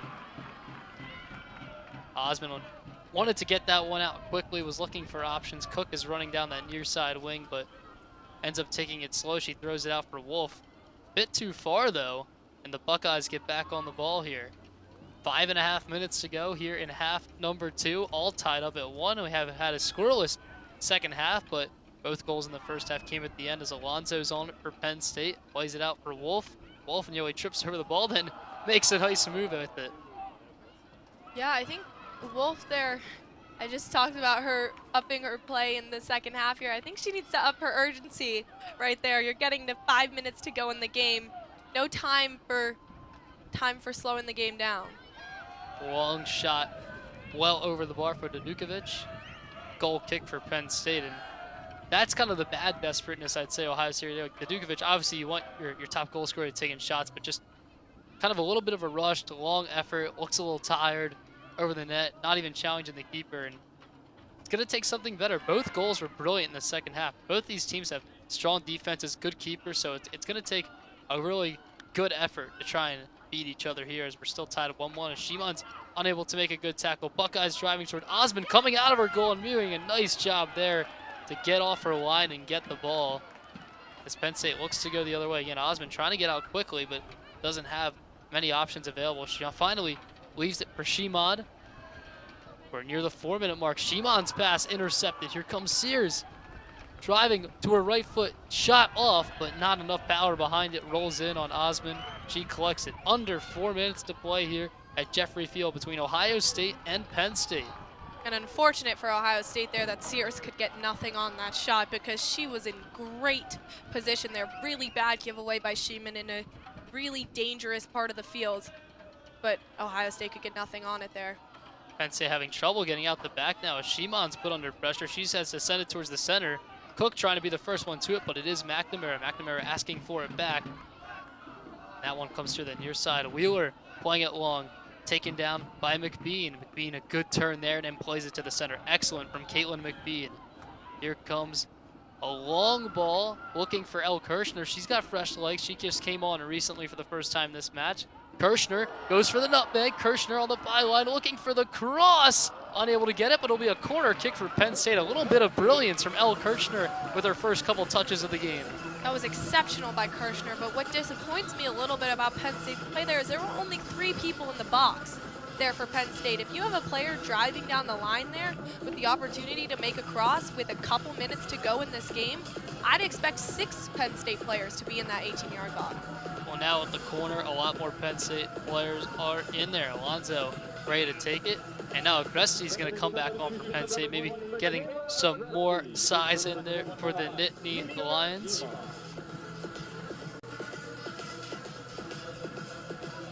An interesting taking Shimon out here because she has scored 2 goals off corners this season so far. Penn State decides to take it short. Now Corey Dyke on the angle. Here's the cross from Corey Dyke. The leap, the head, it's in! Penn State leads! What a goal by Caitlin McBean. We've talked about her play all day today. That positioning was just exceptional to get her head on that ball with about 2 minutes to go in this half. And what a corner by Penn State. Interesting decision to go short, but the service by Corey Dyke there was just exceptional. Outstanding little play from the corner drawn up. And you mentioned Caitlin McBean has been missed clutch. You're like, oh, it's so surprising to see her score in the first half. Here she is, getting up with the head, heading it down just how you're taught into the bottom of the net. And Caitlin McBean with the brace today for Penn State. With 2 minutes, she might have just won the game from the Nittany Lions as Shimon subs back on for the defense. We'll see who's coming off. But an excellent worked goal. And of course, who's on the assist but Corey Dyke. An excellent job on the set pieces, open play. Corey Dyke sends it in there. And McBean, perfect, timely, clutch as she's been all year long. Gets Penn State up 2-1, and here's the desperate times for Ohio State. About 2 minutes now they have to try and steal this game and get it back to 2-2 level. Yeah, and smart by Penn State to put Shimon back, especially as they go on the defensive here for the final minute and a bit of this game. Shimon clears it back out again. Under 2 minutes to go. Rowan Loppe is the player who came out. So Agresti's still in after coming on for Shimon. Loppe comes out now for extra defense for Penn State. Shimon's on the ball again, clears it out, throwing for Ohio State, and it's really buckled down now. It's almost like in hockey with the empty net. They're just trying to clear it all the way down every time. With under 2 minutes to play, you're holding on to a 1-goal lead. And game management is key here, trying to keep the ball as far away from the Penn State goal, but in bounds as long as possible. Here's Cook for Penn State, trying to clear it out. It was deflected, came back into that 18-yard box. Here's Gasick. Gasick driving her cross to the back post. Popped up. Shimon looking to get it. Lots of players trying to battle for that possession. Heading towards the final minute of play. Throw in for the Buckeyes. And Ohio State in really dangerous position here with almost a great shot on net there. Under a minute now, 50 seconds to go in this game. Ohio State linked for anything. Here's Caitlin McBean trying to win it. Penn State clears. Sears on that near side, crossing it in. It'll be another throw and really nice block there. 36 seconds to go here in half number 2. Penn State has almost 2 lines of defense back there. That one goes out for a goal kick. Very smart. Osmond almost tripped herself up in the net, but saw that ball rolling wide, and instead of picking it up, and the rule is you have to get the ball out at a certain time, but Osmond smart, let the clock keep running, is just going to place it down, and it looks like Penn State is going to get out of here with the win after Ohio State had the pedal to the metal in the first half, took the lead early. McBean tied it late in the first half, and McBean unties it late in the second half. Penn State stays undefeated. They defeat Ohio State for the first time since 2019 and continue to roll. The number 4 Nittany Lions earning the title. They beat the Buckeyes 2-1 here at Jeffrey Field. And this will be huge for Penn State heading to Purdue and heading to the final few games of the regular season here. McBean was a star for the Nittany Lions today, and like you mentioned, Ohio State got off on the right foot. They put all the pressure on Penn State, and it really looked like Ohio State was going to come out with the win today. But Penn State pulled through at the end of the second half there. And like I said, all credit to McBean. She put so much effort into today's game, and it really showed. And we talk about home field for Penn State. They're undefeated on the year, but obviously undefeated here at Jeffrey Field. They've been phenomenal, winning games here. And Penn State, number 1 in the RPI in the nation right now, which helps decide seeding for NCAA tournament. They can play in this cold and win. You know, in a couple weeks, it's going to be a lot colder and a lot windier, and it's going to be a tough place to play down the line in the NCAA tournament. This is a big win for Penn State overall. But for the Buckeyes, they're going to stay on the road. They're going to go at Minnesota for another Big Ten matchup. Going to retry and start a new winning streak as their 3-game winning streak comes to an end here today. But Caitlin McBean was misclutched today for Penn State, scoring the game-tying goal and the game-winning goal after Penn State went down. Number 4 Nittany Lions defeat the Buckeyes 2-1. Kaylee, any final thoughts? I think Penn State is looking like a really, really, really dangerous team this year, and it will be hard for any of their remaining opponents to beat them heading into the Big Ten tournament and then the NCAA tournament after that. 4 matches to go here for the Penn State Nittany Lions, and then the Big Ten tournament will begin. You can catch 3 of those 4 matches here on Big Ten Plus. The game at Northwestern October 15th will be on the network. But thank you so much, everybody, from myself, Mac Young, and my wonderful color commentator today, Kaylee Tallman. We also want to shout out, for the first time ever in Big Ten Plus history, a broadcast in Spanish brought to you from Juan Mendez and Carlos Garcia. I heard a little bit at halftime what they did today, and it was absolutely incredible. We want to thank them so much, and everybody, along with Dave R1 back in the studio. Thank you so much, Dave. We love you so much. Thank you, everyone. Penn State one more time beats Ohio State 2-1. We will see you next time for more women's soccer right here on Big Ten Plus. Have a great afternoon, everybody.